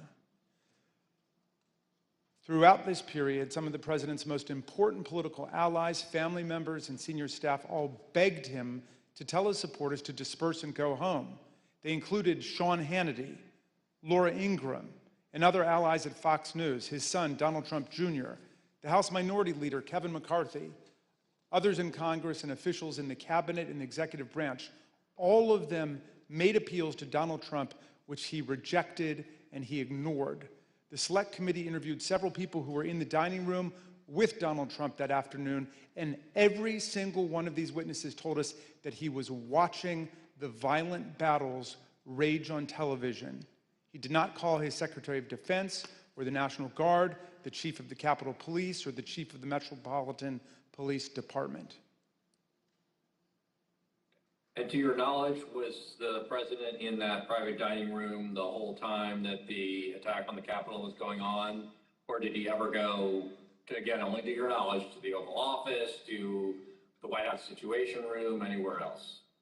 So that's my recollection. He was always in the dining room. Yeah, what did they say, Mr. Meadows or the president, at all, during that brief encounter that you were in the dining room? What do you recall? I think everybody was watching the TV. Do you know whether he was watching TV in the dining room when you talked to him on January 6th? It's my understanding he was watching television. When you were in the dining room in these discussions, was the violence at the Capitol visible on the screen on the television? Yes.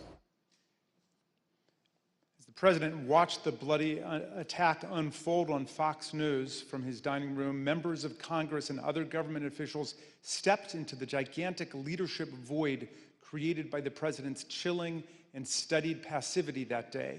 What you're about to see is previously unseen footage of congressional leaders, both Republicans and Democrats, as they were taken to a secure location during the riot. You'll see how everyone involved was working actively to stop the violence, to get federal law enforcement deployed to the scene, to put down the violence and secure the Capitol complex. Not just Democrats like Speaker Nancy Pelosi and House Majority Leader Steny Hoyer, but Republicans like Vice President Pence, Senate Majority Leader Mitch McConnell, Majority Whip John Thune, and countless other appointees across the administration. All of them did what President Trump was not doing, what he simply refused to do. Take a listen.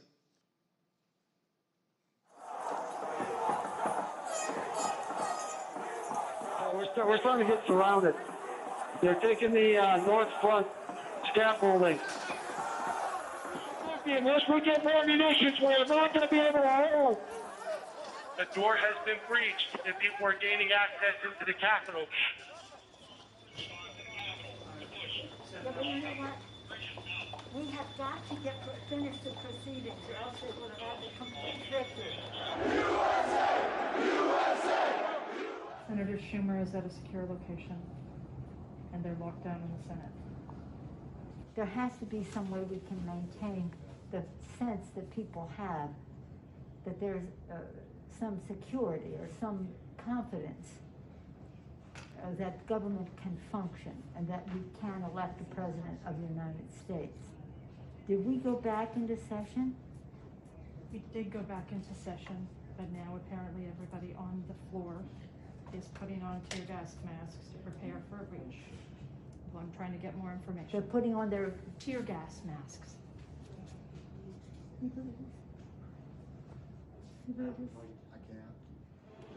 We need an area for the House members. They're all walking over now through the tunnels.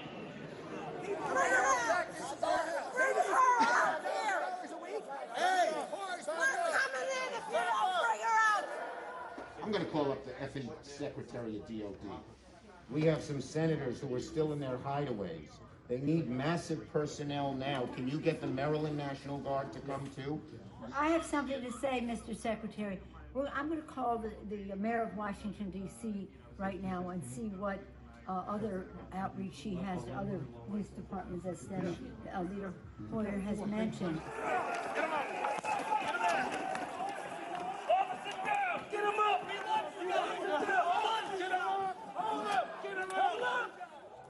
Hi, Governor. This is Nancy. Governor, I don't know if you have been approached about the Virginia National Guard. Mr. Hoyer was speaking to Governor Hogan, but I still think you probably need the okay of the federal government in order to come into another jurisdiction. Thank you. Oh my gosh, they're just breaking windows. They're doing all kinds. It's really that they said somebody was shot. It's just horrendous, and all at the instigation of the President of the United States. Okay, thank you, Governor. I appreciate what you're doing, and if you don't mind, I'd like to stay in touch. Thank you. Okay. Thank you. Bye-bye. Virginia Guard has been called in. You know, I'm just talking to Governor Northam, and what he said is they sent 200 state police and a unit of the National Guard. They're breaking windows and going in, obviously ransacking our offices and all the rest of that. That's nothing. The concern we have about personal harm, personal safety, is it just transcends everything. But the fact is, on any given day, they're breaking the law in many different ways. And quite frankly, much of it at the instigation of the President of the United States. And now, if he could at least somebody. Yeah, why don't you get the President to tell them to leave the Capitol, Mr. Attorney General, in your law enforcement responsibility? A public statement, they should all leave. USA! USA! USA! USA! USA! USA! USA! This cannot be just we're waiting for so-and-so. We need them there now, whoever you got. You also have troops. This is Steny Hoyer. Troops. Okay, so we have a little bit of time to make that decision. Andrews Air Force Base. All right. Other military bases. Thank you. We Thanks, need Paul. active duty National Guard. How soon in the future can you have the place evacuated, pulled, cleaned out? I don't want to speak for the leadership that's going to be responsible for executing the operation, so I'm not going to say that because they're on the ground and they're the Well, just pretend for a moment it was the Pentagon or the White House or some other entity that was under siege. And let me say, you can logistically get people there as you make the plan.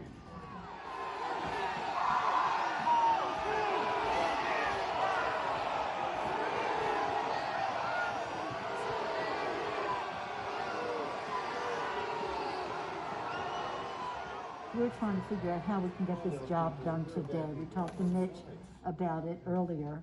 He's not in the room right now, but he was with us earlier and said, we want to expedite this, and hopefully they could confine it to just one complaint, Arizona, and then we could vote, and that would be, then just move forward with the rest of the state. The overriding wish is to do it at the Capitol. What we are being told very directly is it's going to take days for the Capitol to be okay again. We've gotten a very bad report about the condition of the House floor with defecation and all that kind of thing as well. I don't think that that's hard to clean up, but I do think it is more from a security standpoint of making sure that everybody is out of the building, and how long will that take? I just got off with the Vice President. And I got off with the Vice President-elect, so I'll tell him. Okay. But what we left the conversation with, because he said he had the impression from Mitch that Mitch wants to get everybody back to do it there. Yes. I said, well, we're getting a counterpoint that is, it could take time to clean up the poo-poo that they're making all over the, literally and figuratively in the Capitol, and that it may take days to get back. And I'm at the Capitol building. I'm literally standing with the chief of police of the U.S. Capitol Police. He just informed me what you will hear through official channels. Paul Irving, your sergeant at arms, will inform you that their best information is that they believe that the House and the Senate will be able to reconvene in roughly an hour. Good news. So your sergeant at arms will be in touch about the process for getting members back into the building. Thank you very much, Mr. Vice President. Good news.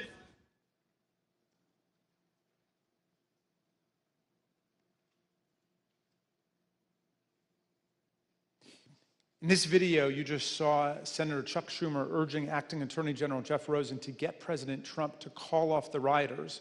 Of course, Acting AG Rosen did take action to defend the government, as did many other officials, but congressional leadership recognized on a bipartisan basis that President Trump was the only person who could get the mob to end its violent siege of the Congress, leave the Capitol, and go home. Here's Senator McConnell speaking after January 6th about how President Trump abandoned his duties and failed to do his job. It was obvious that only President Trump could end this. He was the only one who could. Former aides publicly begged him to do so. Loyal allies frantically called the administration. The president did not act swiftly. He did not do his job. He didn't take steps so federal law could be faithfully executed and order restored. No. In the midst of this violent chaos, Kevin McCarthy implored Donald Trump to tell his supporters in the mob to leave the Capitol.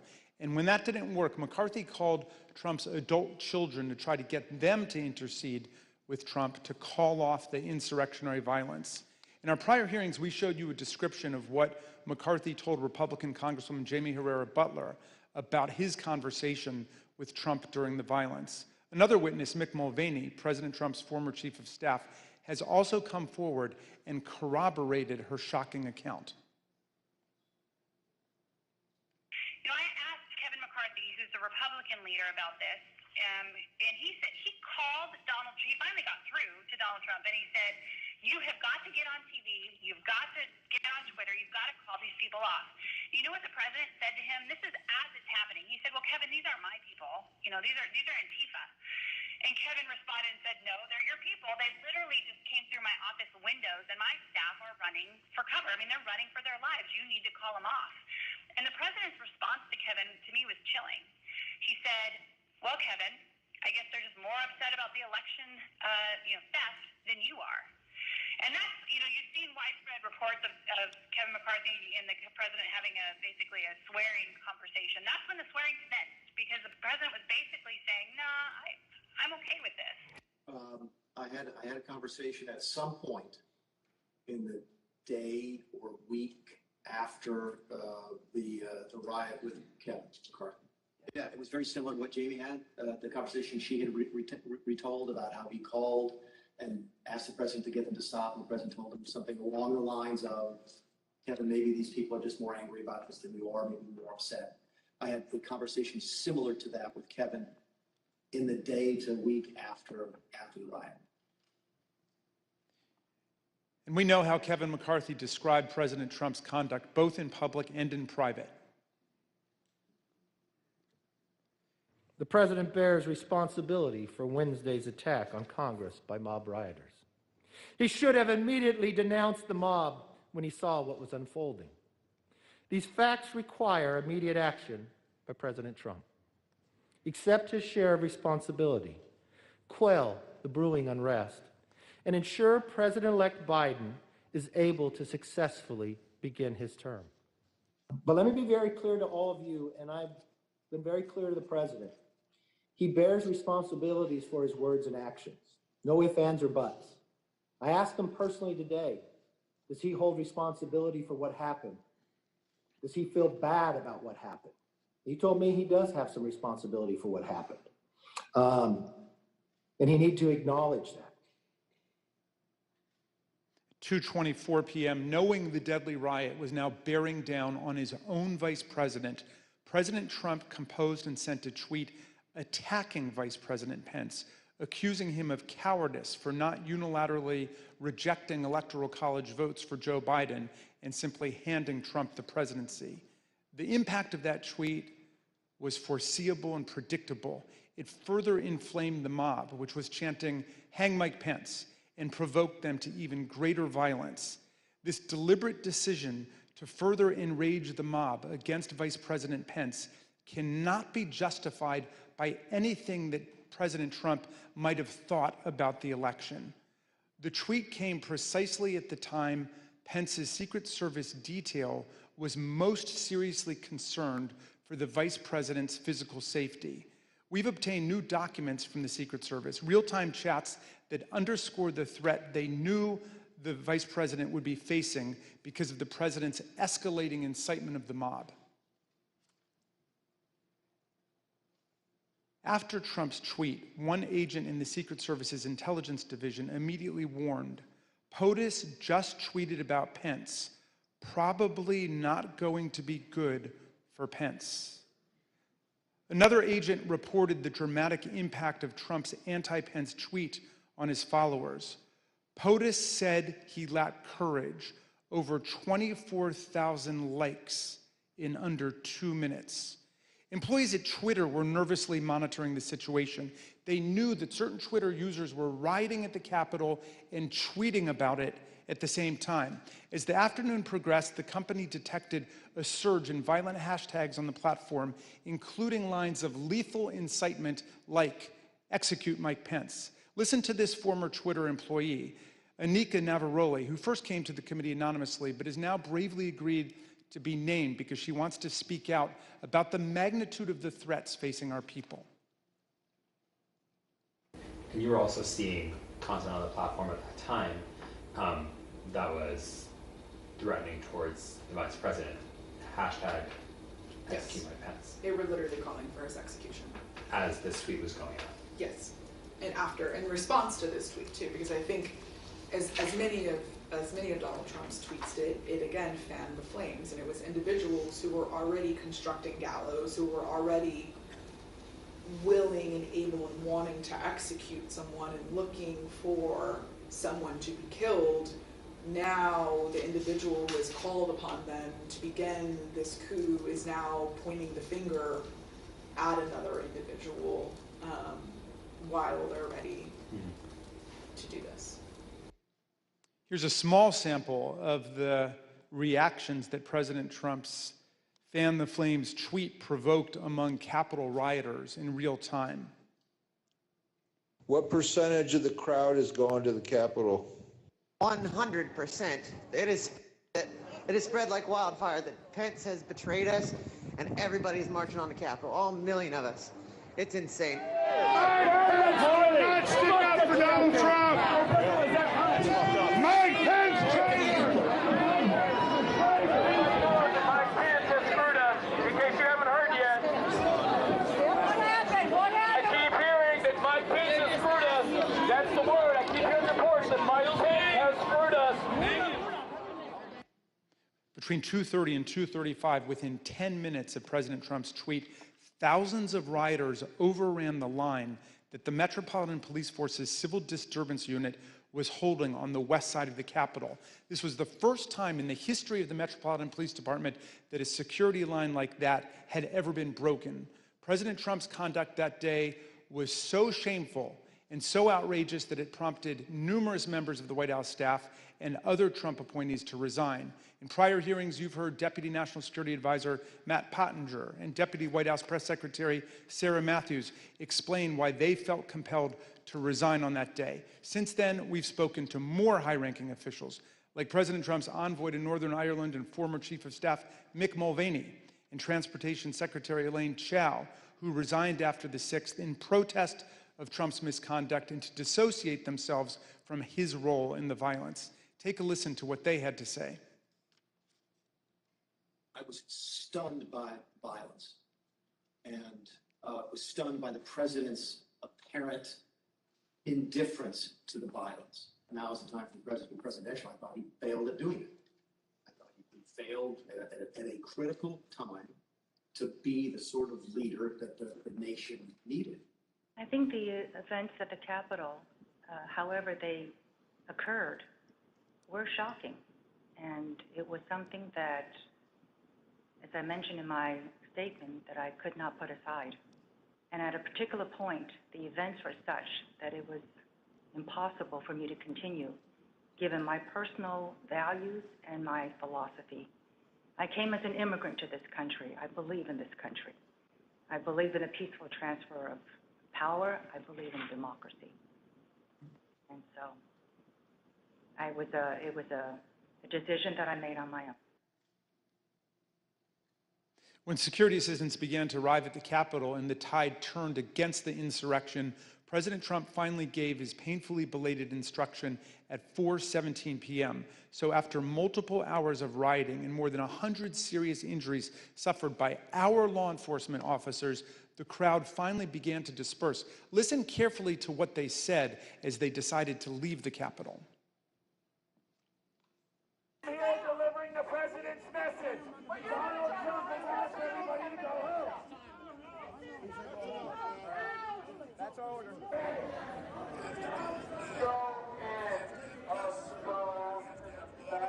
Says go home. He says go home.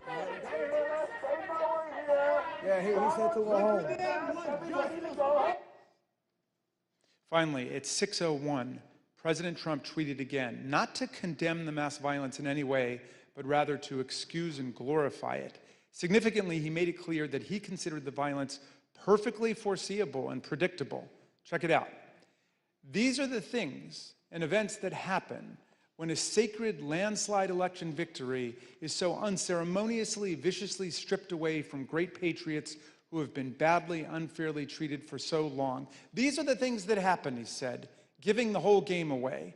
Trump was telling us that the vice president, the Congress, and all the injured and wounded cops, some of whom are with us today, got what was coming to us. According to Trump, January 6th should not be a day that lives in shame and infamy in our history, but rather in glory. Remember this day forever, he wrote proudly, as if he were talking about D-Day or the Battle of Yorktown. Trump did nothing to stop the deadly violence for obvious reasons. He thought it was all justified, he incited it, and he supported it. Would it have been possible at any moment for the president to walk down to the podium in the briefing and talk to the nation at any time between when you first gave him that advice at 2 o'clock and 4:17 when the video statement? Would that have been possible? Would it have been possible? Yes. Yes, would have been possible. If the president had wanted to make a statement and address the American people, he could have been on camera almost instantly. And conversely, the White House press corps has offices that are located directly behind the briefing room. And so if he had wanted to make an address from the Oval Office, we could have assembled the White House press corps probably in a matter of minutes to get them into the Oval for him to do an on-camera address. Mr. Chairman, nothing in law or fact could justify the president's failure to act. And I assume you also would agree the president has a particular obligation to take care that the laws be faithfully executed. That is one of the president's obligations, correct. Mr. Chairman, in numerous places, our Constitution strongly opposes insurrection and rebellion. Article 1 gives Congress the power to call forth the militia to suppress insurrections. Section 3 of the 14th Amendment disqualified from holding federal and state office anyone who has sworn an oath to defend the Constitution but betrays it by engaging in insurrection or rebellion. It was President Lincoln at the start of the Civil War in 1861 who best explained why democracy rejects insurrection. Insurrection, he said, is a war upon the first principle of popular government, the rights of the people.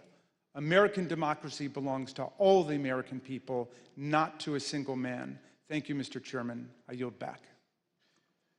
The gentleman yields back. During this committee's first hearing in July of last year, our witnesses were 4 police officers who helped repel the riots of January 6th. We asked them what they hoped to see the committee accomplish over the course of our investigation. Officer Gunnell wanted to know why the rioters were made to believe that the election process was rigged. Officer Fanone asked us to look into the actions and activities that resulted in the day's events. Officer Hodges was concerned about whether anyone in power had a role. Officer Dunn put it simply, get to the bottom of what happened. We've worked for more than a year to get those answers. We've conducted more than 1,000 interviews and depositions. We received and reviewed hundreds of thousands of pages of documents. Thanks to the tireless work of our members and investigators, we have left no doubt, none, that Donald Trump led an effort to upend American democracy that directly resulted in the violence of January 6th. He tried to take away the voice of the American people in choosing their president and replace the will of the voters with his will to remain in power. He is the one person at the center of the story of what happened on January 6th. So we want to hear from him. The committee needs to do everything in our power to tell the most complete story possible and provide recommendations to help ensure nothing like January 6th ever happens again. We need to be fair and thorough and gain a full context for the evidence we've obtained. But the need for this committee to hear from Donald Trump goes beyond our fact-finding. This is a question about accountability to the American people. He must be accountable. He is required to answer for his actions. He's required to answer to those police officers who put their lives and bodies on the line to defend our democracy. He's required to answer to those millions of Americans whose votes he wanted to throw out as part of his scheme to remain in power. And whatever is underway to ensure this accountability under law, this committee will demand a full accounting to every American person of the events of January 6th. So it is our obligation to seek Donald Trump's testimony. There's precedent in American history for Congress to compel the testimony of a president. There's also precedent for presidents to provide testimony and documentary evidence to congressional investigators. We also recognize that a subpoena to a former president is a serious and extraordinary action. That's why we want to take this step in full view of the American people, especially because the subject matter at issue is so important to the American people and the stakes are so high for our future and our democracy. And so I recognize the Vice Chair, Ms. Cheney of Wyoming, to offer a motion. Mr. Chairman, pursuant to today's notice, I send to the desk a committee resolution and ask for its immediate consideration. The clerk will report the resolution. Committee Resolution 1, resolved that the chairman be and is hereby directed to subpoena Donald J. Trump for documents and testimony in connection with the January 6th attack on the United States Capitol pursuant to Section 5C4 of House Resolution 503 and Clause 2M of Rule 11 of the Rules of the House of Representatives. The gentlewoman from Wyoming is recognized on her resolution. Thank you, Mr. Chairman. Mr. Chairman, our committee now has sufficient information to answer many of the critical questions posed by Congress at the outset. We have sufficient information to consider criminal referrals for multiple individuals and to recommend a range of legislative proposals to guard against another January 6th. But a key task remains. We must seek the testimony under oath of January 6th central player. More than 30 witnesses in our investigation have invoked their Fifth Amendment right against self-incrimination, and several of those did so specifically in response to questions about their dealings with Donald Trump directly. Here are a few examples. This is Roger Stone with Oath Keepers at the Willard Hotel on the morning of January 6th. And here is Mr. Stone testifying before our committee. Did you speak to President Trump on his private cell phone on either January 5th or January 6th? Once again, on advice of counsel, I will assert my Fifth Amendment right to respectfully decline to answer your question. This is General Michael Flynn walking with Oath Keepers on December 12th, 2020. And here is General Flynn's testimony before our committee. did you, General Flynn, talk to President Trump at any point on January 6, 2021? The 5th. Here is John Eastman fraudulently instructing tens of thousands of angry protesters that the vice president could change the election outcome on January 6th. Later on this same day, Dr. Eastman acknowledged in writing that Donald Trump knew what he was attempting was illegal. Here is John Eastman testifying before our committee. Did President Trump authorize you to discuss publicly your January 4th, 2021 conversation with him? 5th. So is it your position that you can discuss in the media direct conversations you had with the President of the United States, but you will not discuss those same conversations with this committee? 5th. Here is Jeff Clark, who conspired with Donald Trump to corrupt the Department of Justice. President Trump wanted to appoint Jeff Clark as acting Attorney General, and as you can see in this call log we obtained from the National Archives, he did so. And here is Mr. Clark testifying before our committee. Mr. Clark, when did you first talk directly with President Trump? 5th. Mr. Clark, did you discuss with President Trump allegations of fraud in the 2020 election? 5th. Other witnesses have also gone to enormous lengths to avoid testifying about their dealings with Donald Trump. Steve Bannon has been tried and convicted by a jury of his peers for contempt of Congress. He is scheduled to be sentenced for this crime later this month. Criminal proceedings regarding Peter Navarro continue. And Mark Meadows, Donald Trump's former chief of staff, has refused to testify based upon executive privilege. The committee's litigation with him continues. Mr. Chairman, at some point, the Department of Justice may well unearth the facts that these and other witnesses are currently concealing. But our duty today is to our country and our children and our Constitution. We are obligated to seek answers directly from the man who set this all in motion. And every American is entitled to those answers, so we can act now to protect our republic.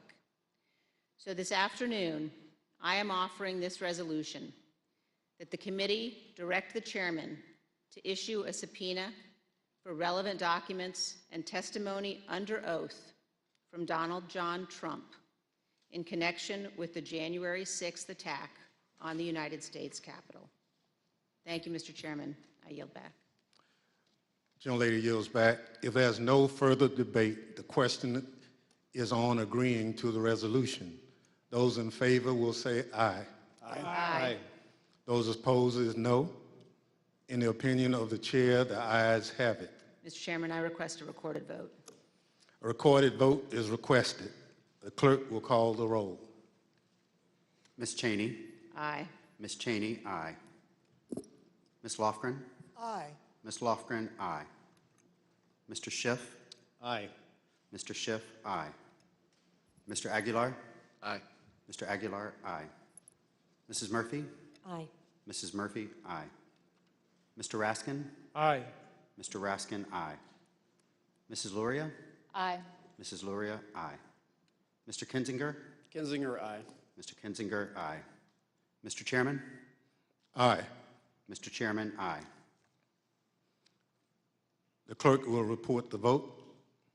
Mr. Chairman, on this vote, there are 9 ayes and 0 noes. The resolution is agreed to. Without objection, a motion to reconsider is laid on the table. The chair requests that those in the hearing room remain seated until the Capitol Police have escorted members from the room. Without objection, the committee stands adjourned.